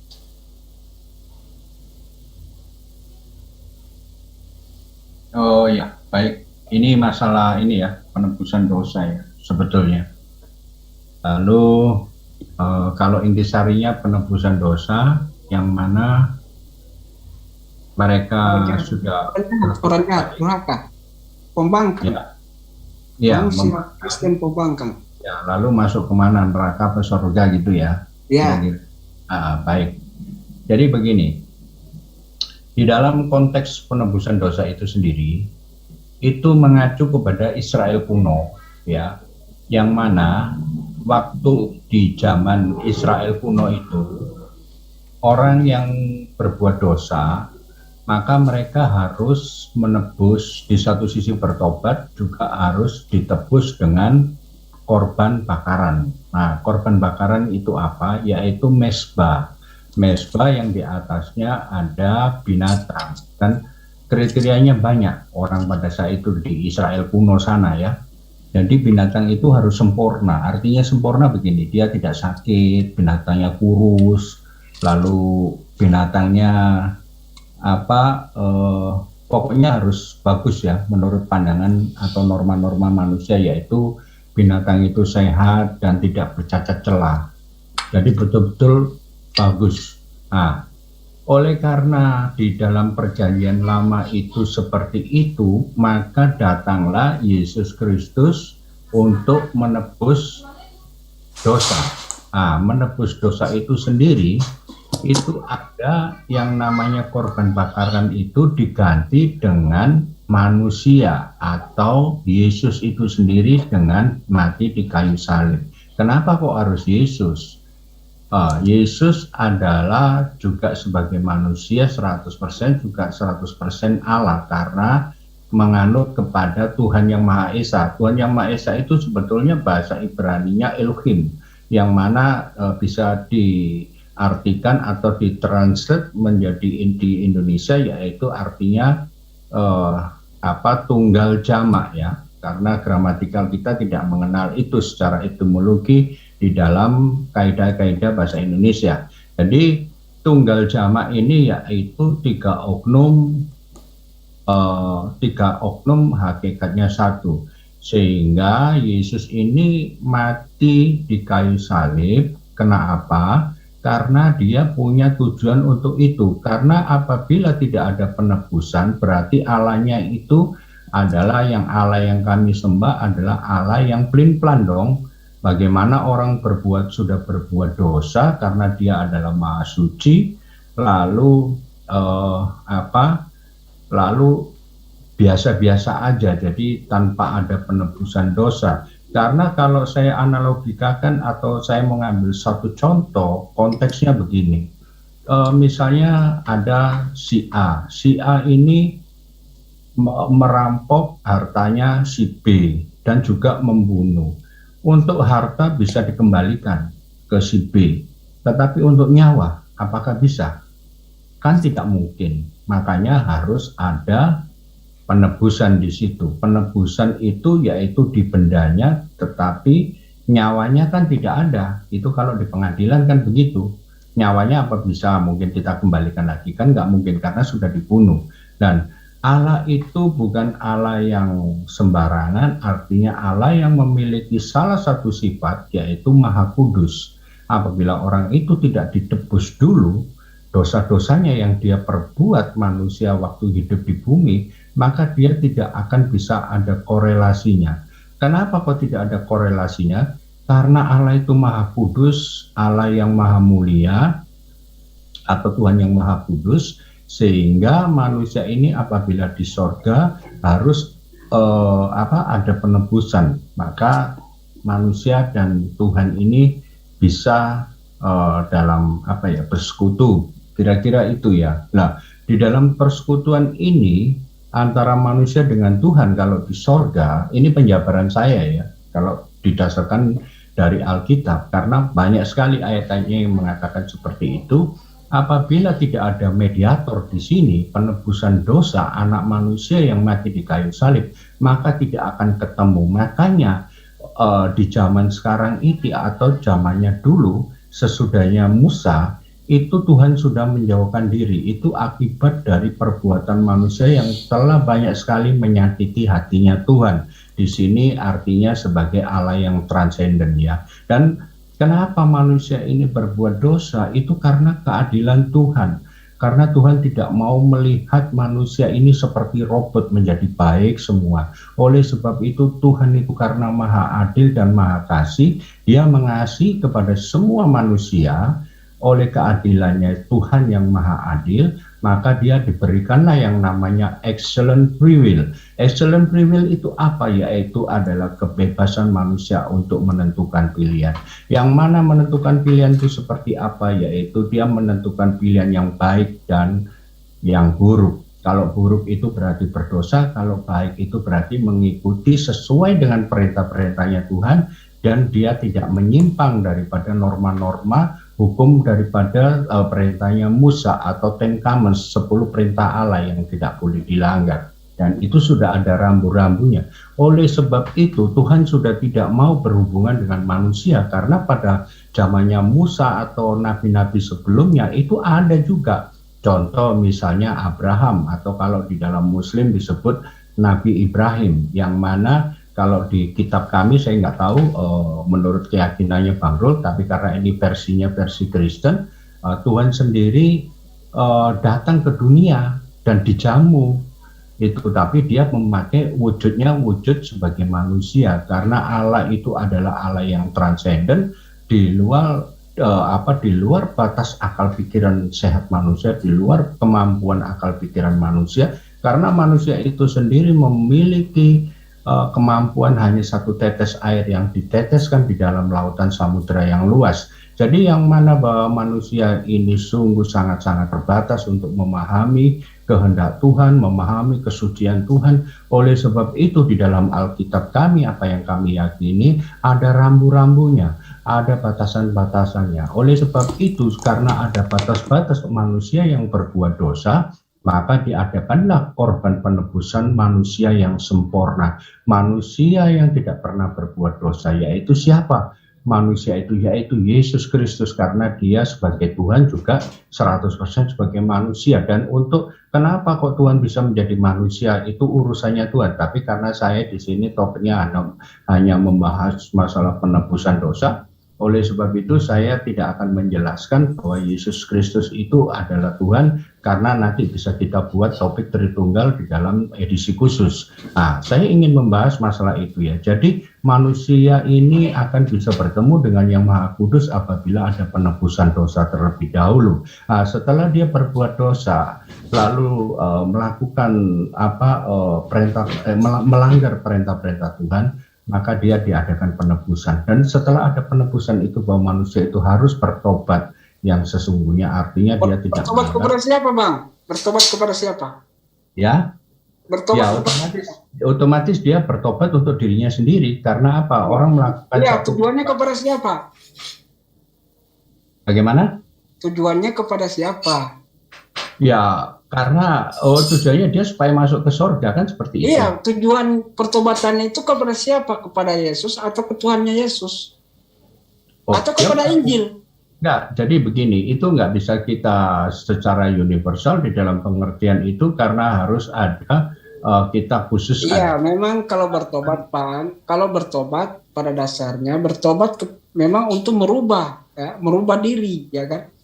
Bertobat itu pengakuan kita. Nah, ketika kita mengaku, kepada siapa kita melakukan pengakuan itu? Karena kalau bertobat, semua bisa bertobat, Bang. Ya, agama apapun bisa bertobat, tapi bentuk pengakuan kepada pertobatan itu kemana? Ya, kemana? baik. Arahnya kemana? Itu. Ya, oke. Saya jelaskan ya. Di dalam satu pertobatan ini yang mengacu kepada bahwa manusia tidak akan berbuat dosa lagi atau melanggar yang sudah diperintahkan. Lalu siapa yang memberikan perintah ini? Adalah perintah ini berasal dari kepada Yang Maha Kuasa. Artinya di sini Yang Maha Kuasa adalah Tuhan, yang mana Tuhan sebagai pencipta dan kita sebagai manusia, maka manusia harus bertobat. Tuhan, Pak. Berarti Tuhan, Pak, ya? Sabar dulu, jangan dipotong-potong. Saya nanti lupa. Iya. Silakan. di dalam pertobatan ini bahwa manusia itu tidak akan berbuat dosa lagi, maka dia berhak atau layak di mata Tuhan, dan dia bisa melakukan satu korelasi lagi yang mana sudah hubungan putus akibat dari dia berbuat dosa, tapi karena sudah ada penebusan maka dia bisa nyambung kembali. Demikian itu penjelasan sedikit saya tentang masalah pertobatan ya, kalau karena pertanyaannya mengarah ke sana. Lalu sekarang pertanyaan yang kedua dari Bang Rul, bagaimana orang itu melakukan satu perbuatan baik aja dia tidak bisa masuk ke dalam sorga? Kira-kira seperti itukah Bang Rul? Iya, orang-orang yang berbuat jahat itu kemana larinya itu? Oh ya, baik. Kalau orang berbuat jahat, berarti kalau dia tidak, artinya kan di sini konteksnya berbuat jahat ya, berarti kan dia sudah melanggar perintah-perintah Tuhan. Yang mana kita sebagai makhluk ciptaan Tuhan, ya kita harus menuruti kepada Sang Maha Pencipta. Apabila kita melanggar perintahnya Sang Maha Pencipta, ya otomatis tidak ada ampun lagi. Yang jelas jawabannya. Kalau cuma Maha Pencipta Bang ya, berarti korelasinya dengan Yesus penebus dosa apa Bang? Jadi itu tidak bisa dikaitkan karena itu dalam satu kasus per kasus kita bisa mengeneralisir, karena di sini ini bahwa konsep pertebusan dosa itu sendiri yang mana saya artikan seperti tadi, bahwa Tuhan itu awalnya sudah menjauhkan diri, itu menurut di kitab kami, maka di situ harus ada penebusan dosa karena Allah itu adalah Allah yang Maha Kudus. Dan apabila saya mengambil sebentar Bang, penebusan dosa itu seperti apa Bang, jelaskan?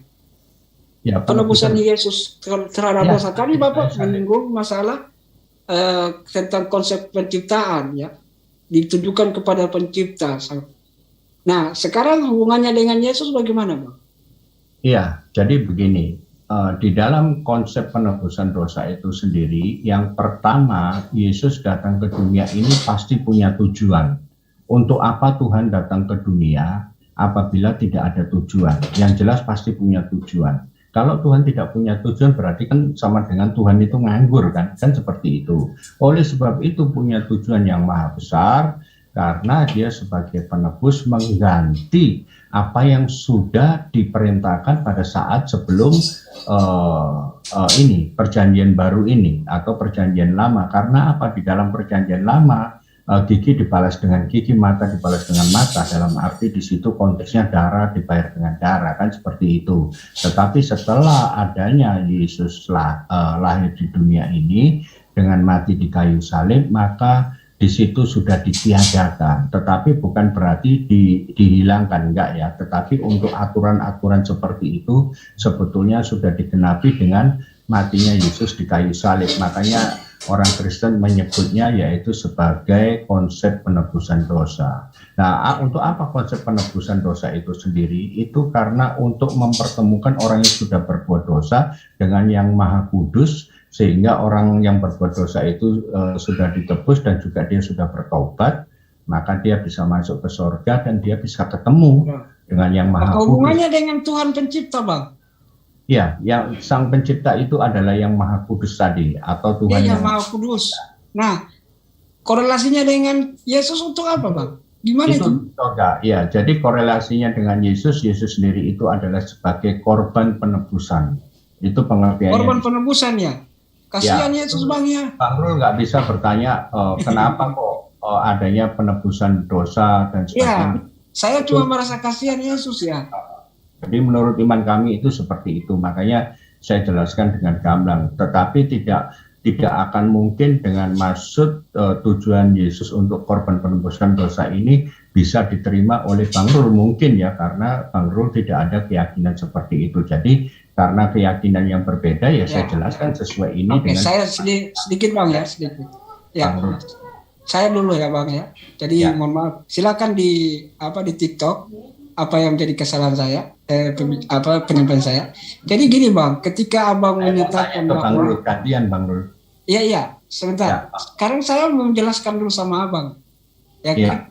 Mempertanyakan dengan apa yang Abang sampaikan. Jadi ketika Abang menyampaikan tentang konsep apa istilahnya penebusan dosa, ya. ketika Yesus itu datang dengan misi melakukan penebus dosa, tetapi justru dari pertobatan manusia itu mengarahnya kepada Sang Maha Pencipta. Sementara misi daripada Yesus ini dalam rangka untuk menebus dosa. Yang jadi pertanyaannya sampai kena bagaimana dengan kondisi Yesus pada waktu disalib? Apakah dia hanya dikorbankan untuk menebus dosa manusia? Karena sampai hari ini tidak ada yang didapat oleh Yesus. Karena Yesus itu butuh disembah. Karena pengakuan dia sebagai Tuhan, ya kan, yang patut dia disembah, yang patut dia diminta pengharapan. Nah, ternyata Bapak menyampaikan bahwa pertobatan itu pertobatan kepada diri sendiri yang ditujukan kepada Sang Maha Pencipta. Nah, kemudian itu diaminkan oleh Yesus. Seakan-akan Yesus ini ya hanya menjadi korban. Ya, korban daripada penyaliban itu. Sehingga kalau saya katakan bahwa Yahudi yang membantai Yesus, Islam yang membela Yesus, justru orang setelahnya ngarap berkah kepada penderitaan Yesus. Itu artinya di sini kita korelasinya seperti itu, Bang. Oke, silakan. Ya, baik, terima kasih. Jadi begini ya, mengenai penebusan dosa ini sebetulnya konteksnya sudah di luar topik masalah neraka ya.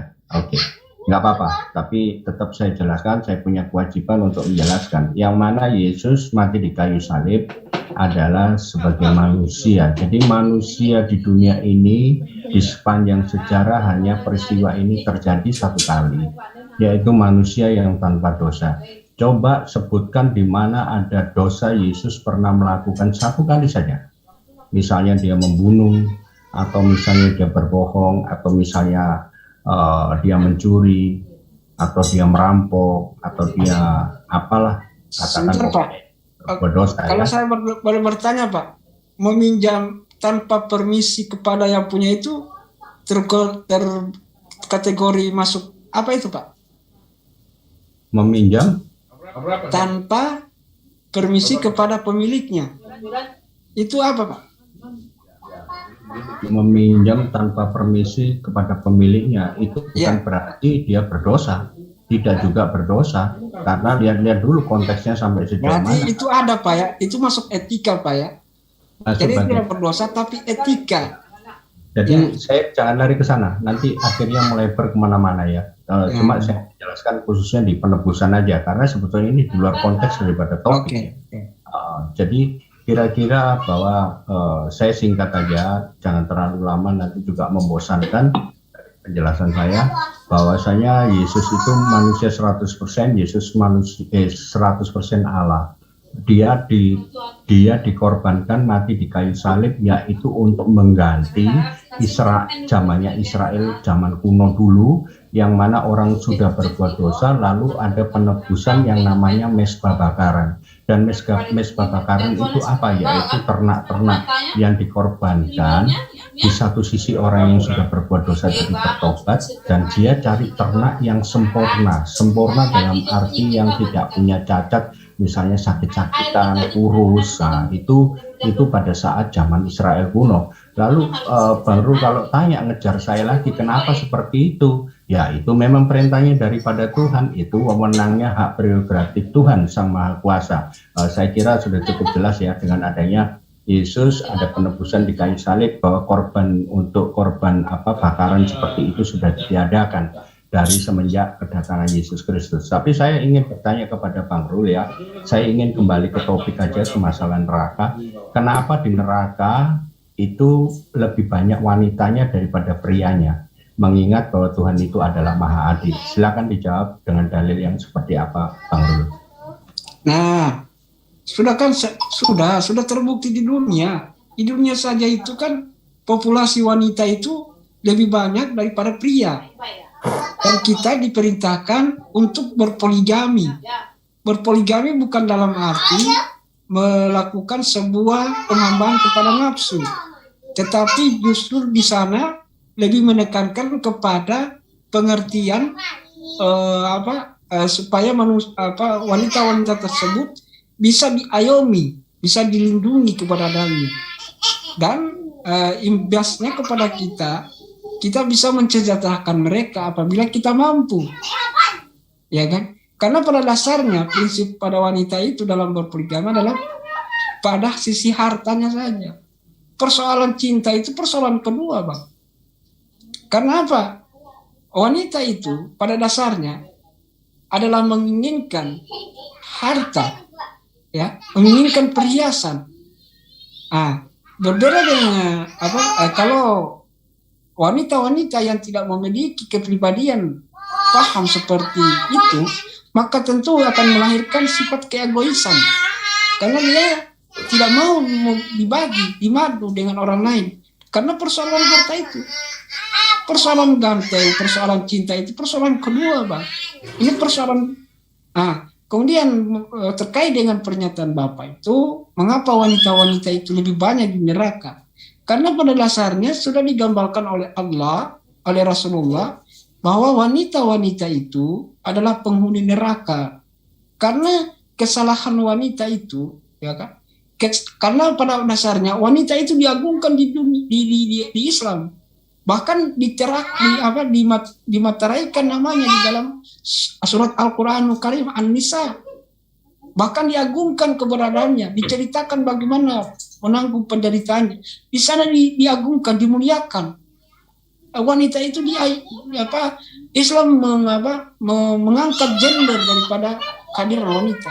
Tetapi apabila wanita itu menyimpang, ya, daripada apa yang menjadi ajaran Rasulullah, ajaran-ajaran orang-orang sebelumnya, maka tentunya konsekuensinya dia akan dapat. Tetapi bukan berarti mereka kekal di dalamnya. Karena pada dasarnya gini, Rasulullah itu pada waktu Isra Mi'raj itu melihat wanita-wanita itu banyak sekali penghuni di dalamnya. Kenapa?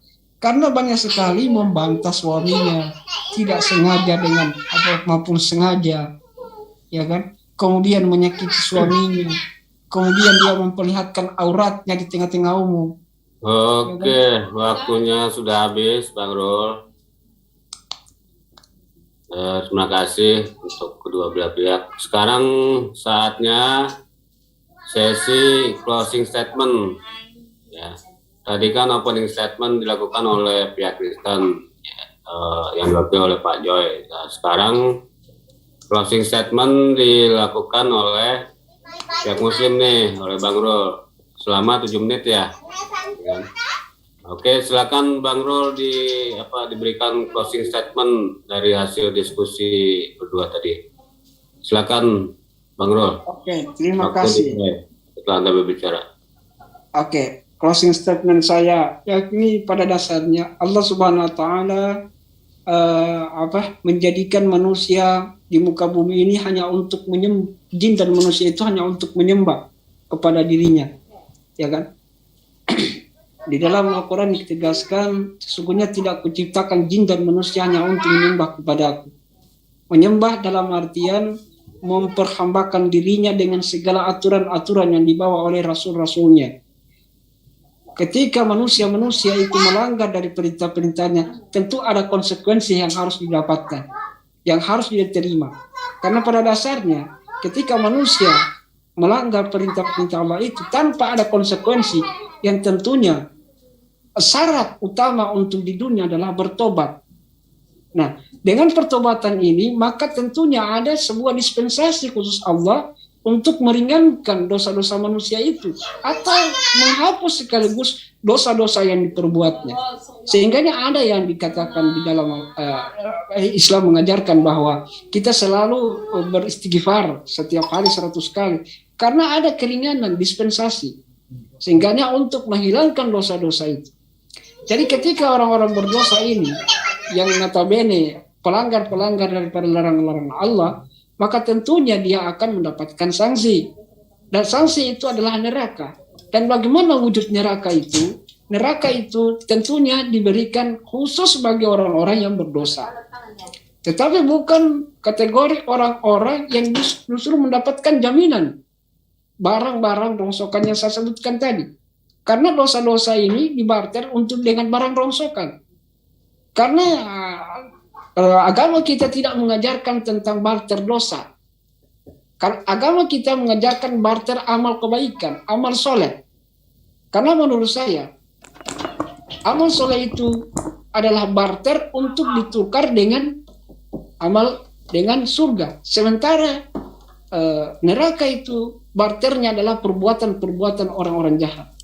Nah, kalau Islam dengan kondisi neraka yang disebutkan di dalam Al-Quran Al-Karim bahwa ada 8 jenis jenis neraka yang di dalamnya, itu menandakan bahwa umat Islam harus tetap berpegang teguh kepada ajaran-ajaran yang dibawa oleh Rasulullah.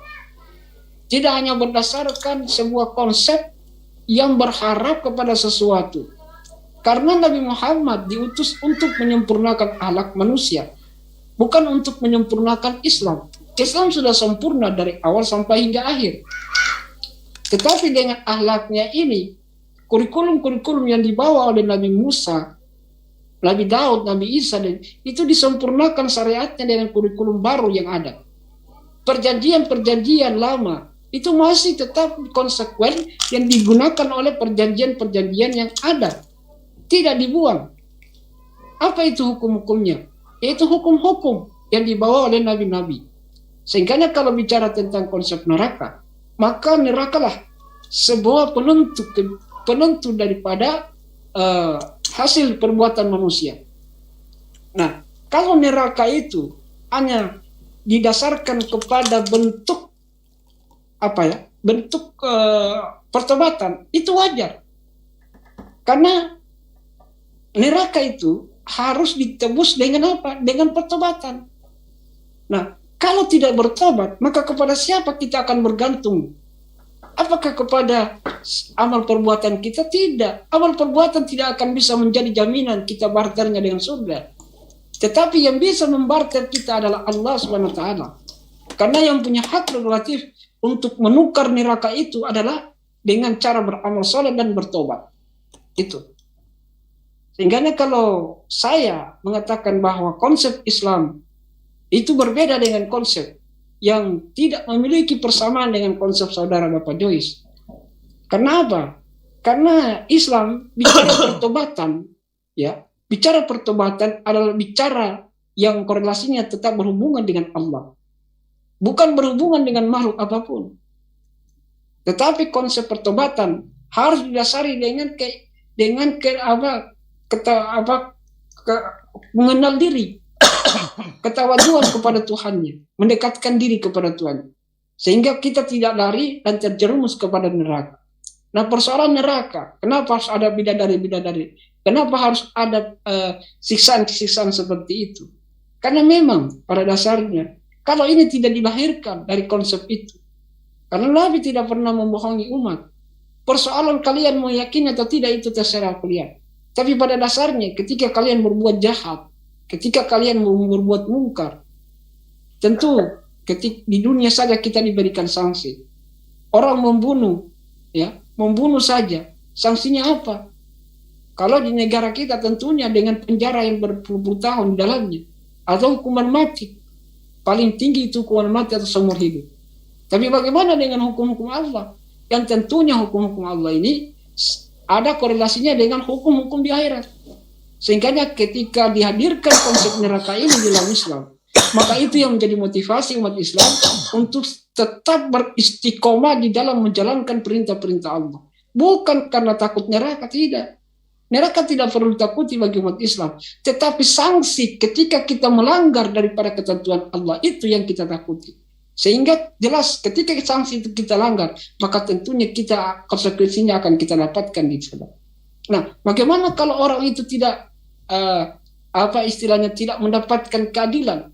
Ya. Orang yang tidak mendapatkan keadilan, artinya ketika seseorang itu melanggar perintah Allah, membunuh seseorang, itu kan perbuatan dosa. Dan perbuatan dosa itu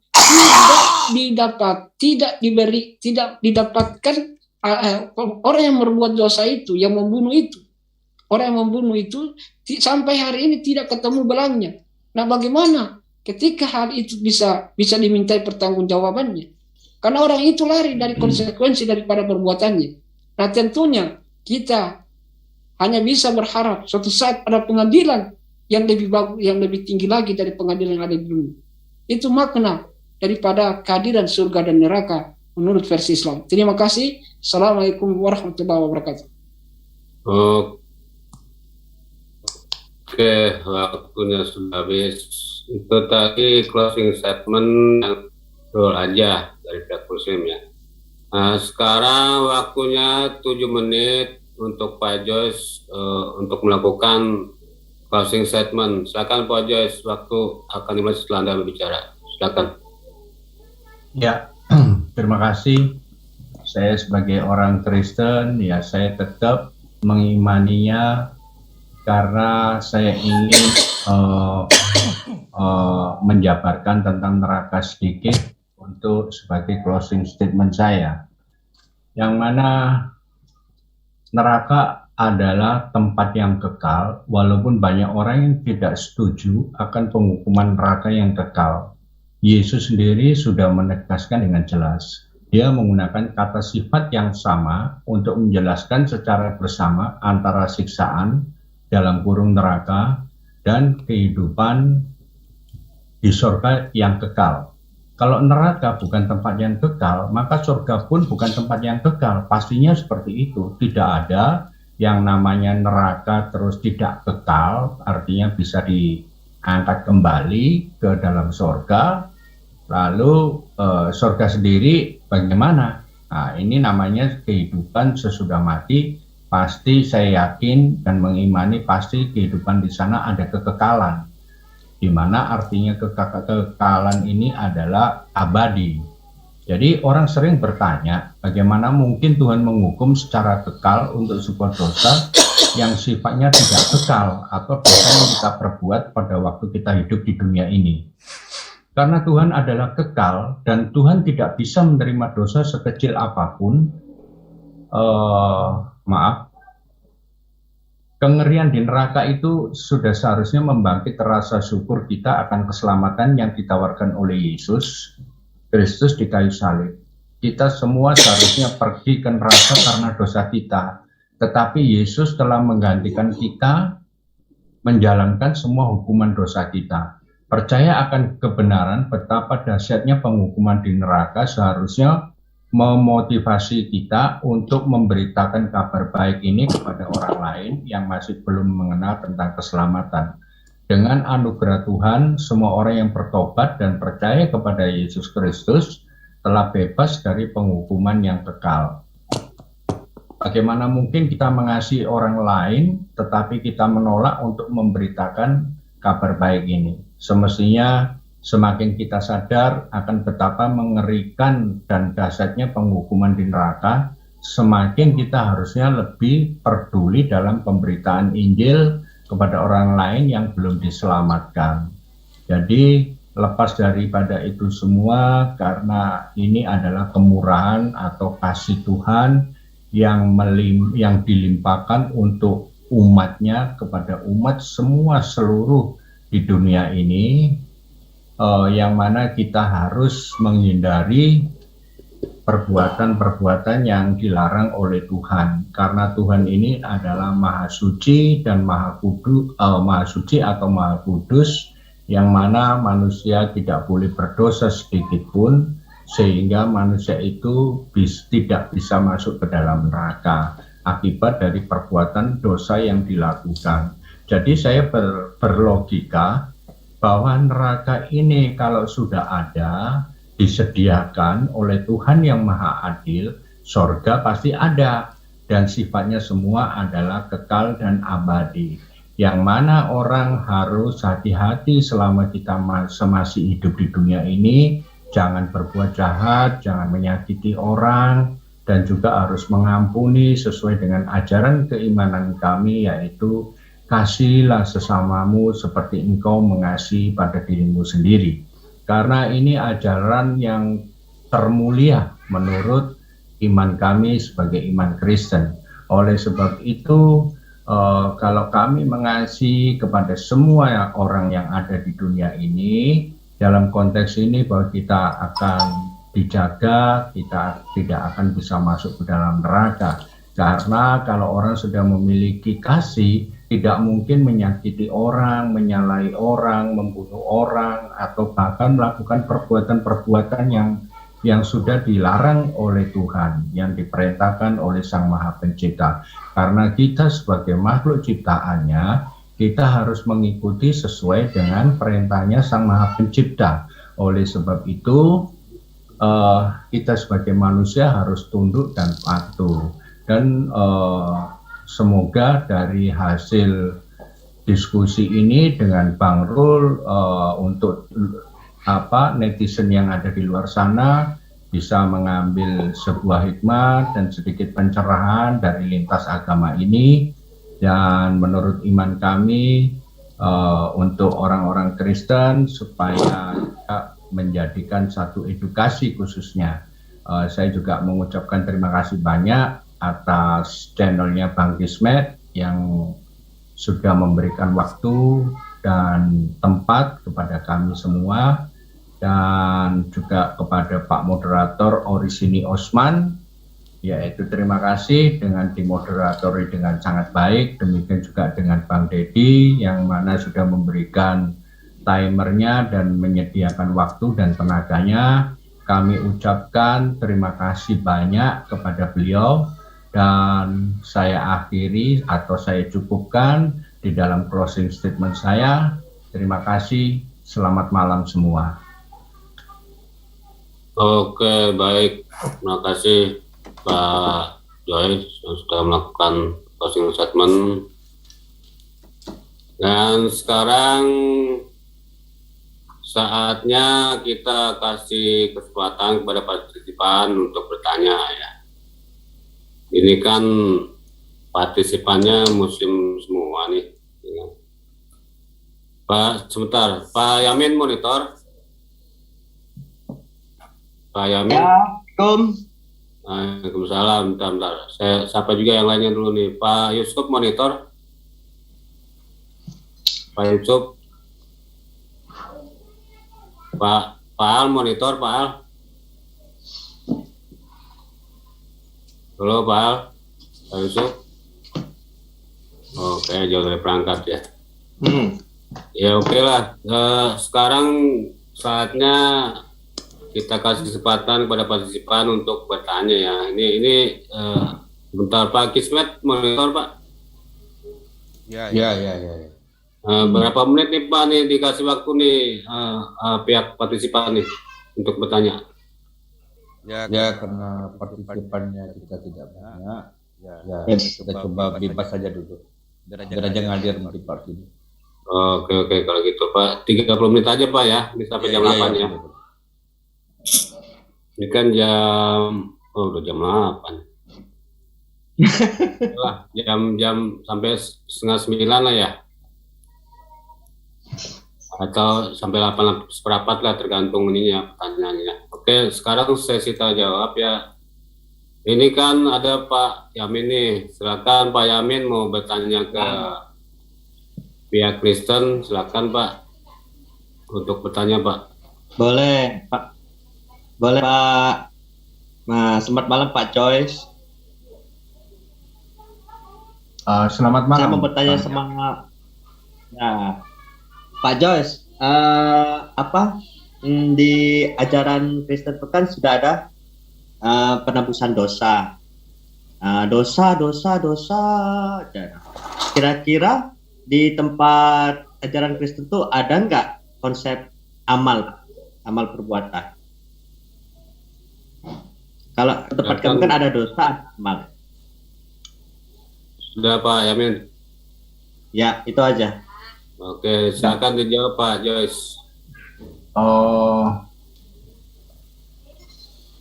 Kalau tentang penebusan dosa, apa yang sudah saya terangkan tadi ya, karena panjang juga, saya juga capek untuk ulang-ulangi lagi. Saya cerita tentang neraka aja sesuai dengan topik ya. Apabila orang itu tidak menerima Yesus, yang jelas walaupun dia berbuat baik, dia akan masuk ke neraka. Kenapa kok bisa seperti itu? karena doanya tidak bisa sampai apabila tidak melalui Yesus, karena ada kalimat yang mengatakan atau ayat bahwa barang siapa yang ingin datang ke Bapa harus melalui aku. Maksudnya aku di sini adalah Yesus. Nah, dari konteks kalimat itu kami mengimani bahwa Yesus adalah Sang Mesias atau Juru Selamat. Jadi kalau kita ingin masuk surga ya harus tetap lewat kepada Yesus. Untuk yang lain-lain tadi saya tidak membahas karena saya anggap ini topiknya topik neraka, jadi saya mohon maaf kepada Pak Yamin. Terima kasih. Ya, nggak apa. Terus ini Pak, misalnya ada orang Kristen, kemudian dia percaya dengan Yesus, kemudian dia berdosa. Nah, saat dia berdosa, dia belum bertobat, mati. Nah, itu gimana Pak? Baik. Neraka nggak? Ya, terima kasih. Jadi kalau orang itu belum sempat bertobat, tetapi dia sudah menerima berita kabar baik atau berita Tapi dia berdosa Pak, dia berdosa. Dia sedang berdosa. Oh, tolong diulang. Dia Pak. mati sebelum berdosa. Maksudnya dia mati, dia belum bertobat. Ya, tapi dia melakukan dosa. Misalnya pembunuhan, saling membunuh. Nah, dia kan belum bertobat kan, ya Pak. Tiba-tiba mati, dibunuh lagi gitu. Ya maksudnya masuk neraka enggak Pak? Mungkin gitu maksudnya gitu Pak Joyce. Iya. Ini kan, ya silakan dijawab Pak. Iya, jadi kalau orang yang mati itu dia belum bertobat, berarti yang jelas dia masuk ke neraka walaupun ada penebusan dosa, ya. Karena konteks penebusan dosa ini adalah untuk mengganti korban bakaran di zamannya Israel. Jadi ini perlu hal yang saya garis bawahi sekali lagi, untuk korban bakaran yang dengan binatang yang sempurna diganti dengan Yesus, begitu. Tetapi kalau sudah ada korban bakaran, sudah ada penebusan dosa, dia tetap berbuat jahat lalu tidak bertobat, ya saya kira ya bisa dengan akal pikiran manusia. Tetapi lepas kepada itu semua, Tuhan ini adalah yang memiliki otoritas atau hak prerogatif Tuhan. Cuma saya hanya sebatas akal pikiran saya. Kira-kira itu Pak Yani. Oh, jadi kalau ada Kristen percaya dengan Yesus, sebelum dia bertobat masuk neraka gitu Pak ya? Ya, jadi kalau ada orang Kristen, itu nanti Pak nanti di neraka selamanya Pak dia Pak. Ya, jadi di dalam iman Kristen kami ini neraka ini kan kekal, surga juga kekal. Memang saya tidak bisa memuaskan jawaban dengan Pak Yamin karena di sini kita beda keyakinan.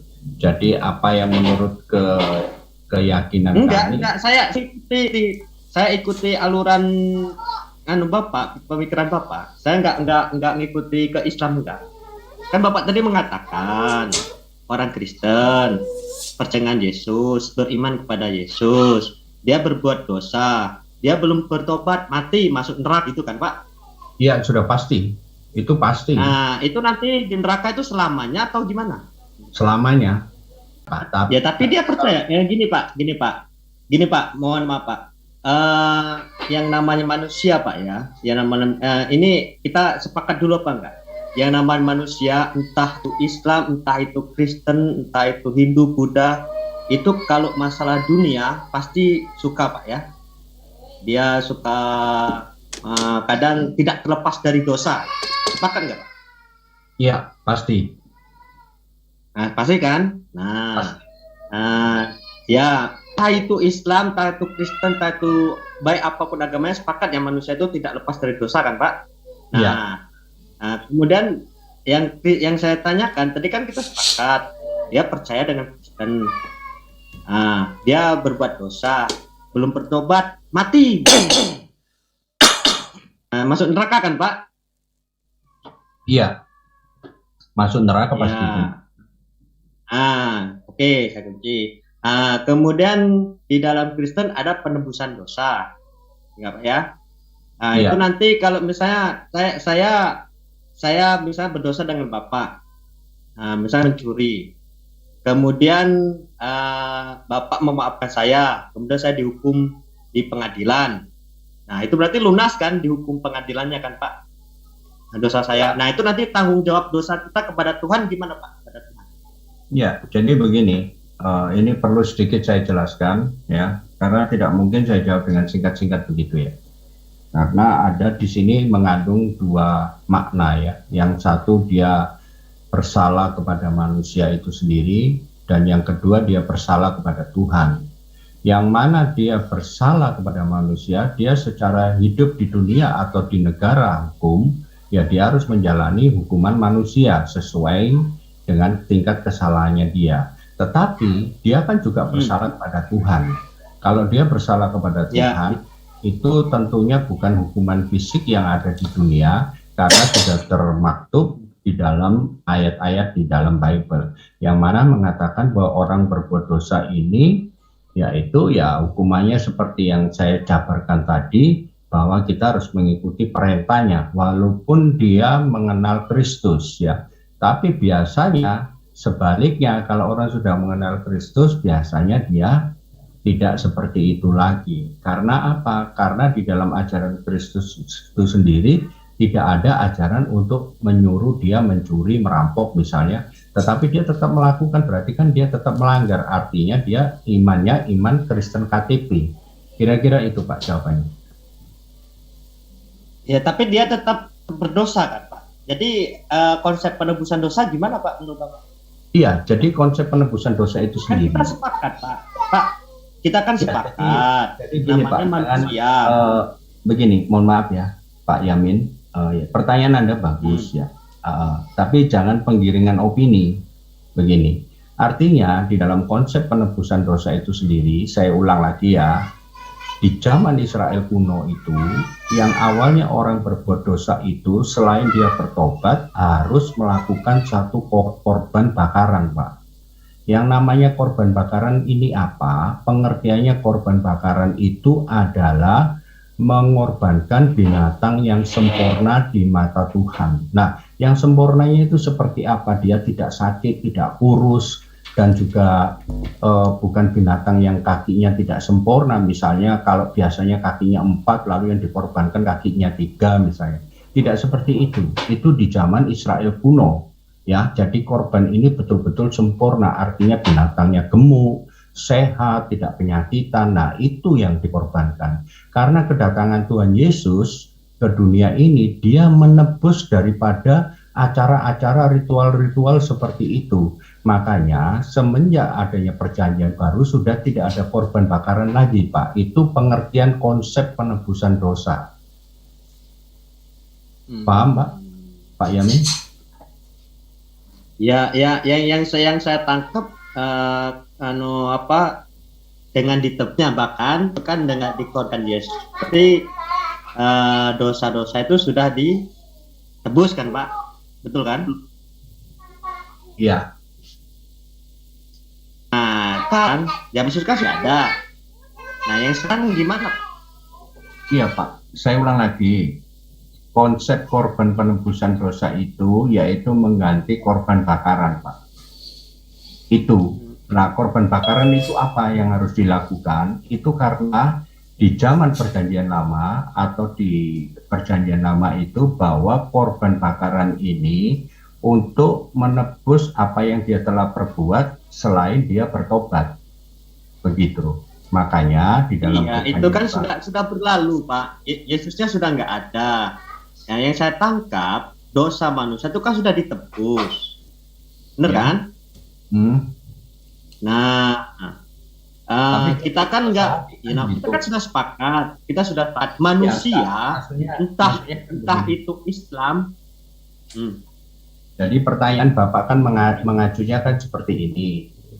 Kalau orang itu sudah percaya ya dengan konsep penebusan dosa itu di zaman yang sekarang ini ya, lalu orang itu sudah beragama Kristen dan dia percaya kepada Yesus, ya, katakan bahwa jangan beragama Kristen, ya pokoknya dia percaya sama Yesus saja, ya kan, tetapi dia melakukan perbuatan dosa ulang, artinya dia melakukan terus, lalu dia kemudian hari dia meninggal, itu artinya dia tidak bertobat, Pak. Berarti masuk neraka, Pak, ya? Ya pasti, karena dia tidak bertobat. Nah, fungsi penebusan dosanya apa, Pak?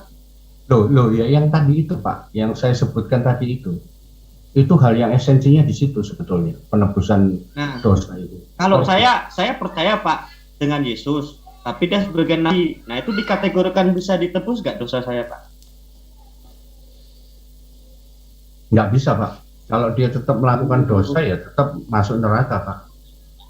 Lalu nanti kalau berarti saya misalnya masuk neraka, Pak, ya. Tapi saya percaya Pak Yesus itu ada, Pak. Yesus itu ya, nabi gitu. Itu sebetulnya sangat kontradiksi, ya, bahwa itu pelanggaran yang dilakukan manusia secara terus-menerus dan dia sudah mengetahui bahwa hukum Tuhan itu seperti itu. Jadi kalau dia tetap melanggar, ya bagaimana Bapak sebagai manusia mungkin logikanya seperti apa, kan begitu, Pak? Jadi kalau penebusan dosa terus dia melakukan dosa, menurut Pak Yamin, apakah dia langsung masuk ke surga juga? Enggak. Ini beda, ya.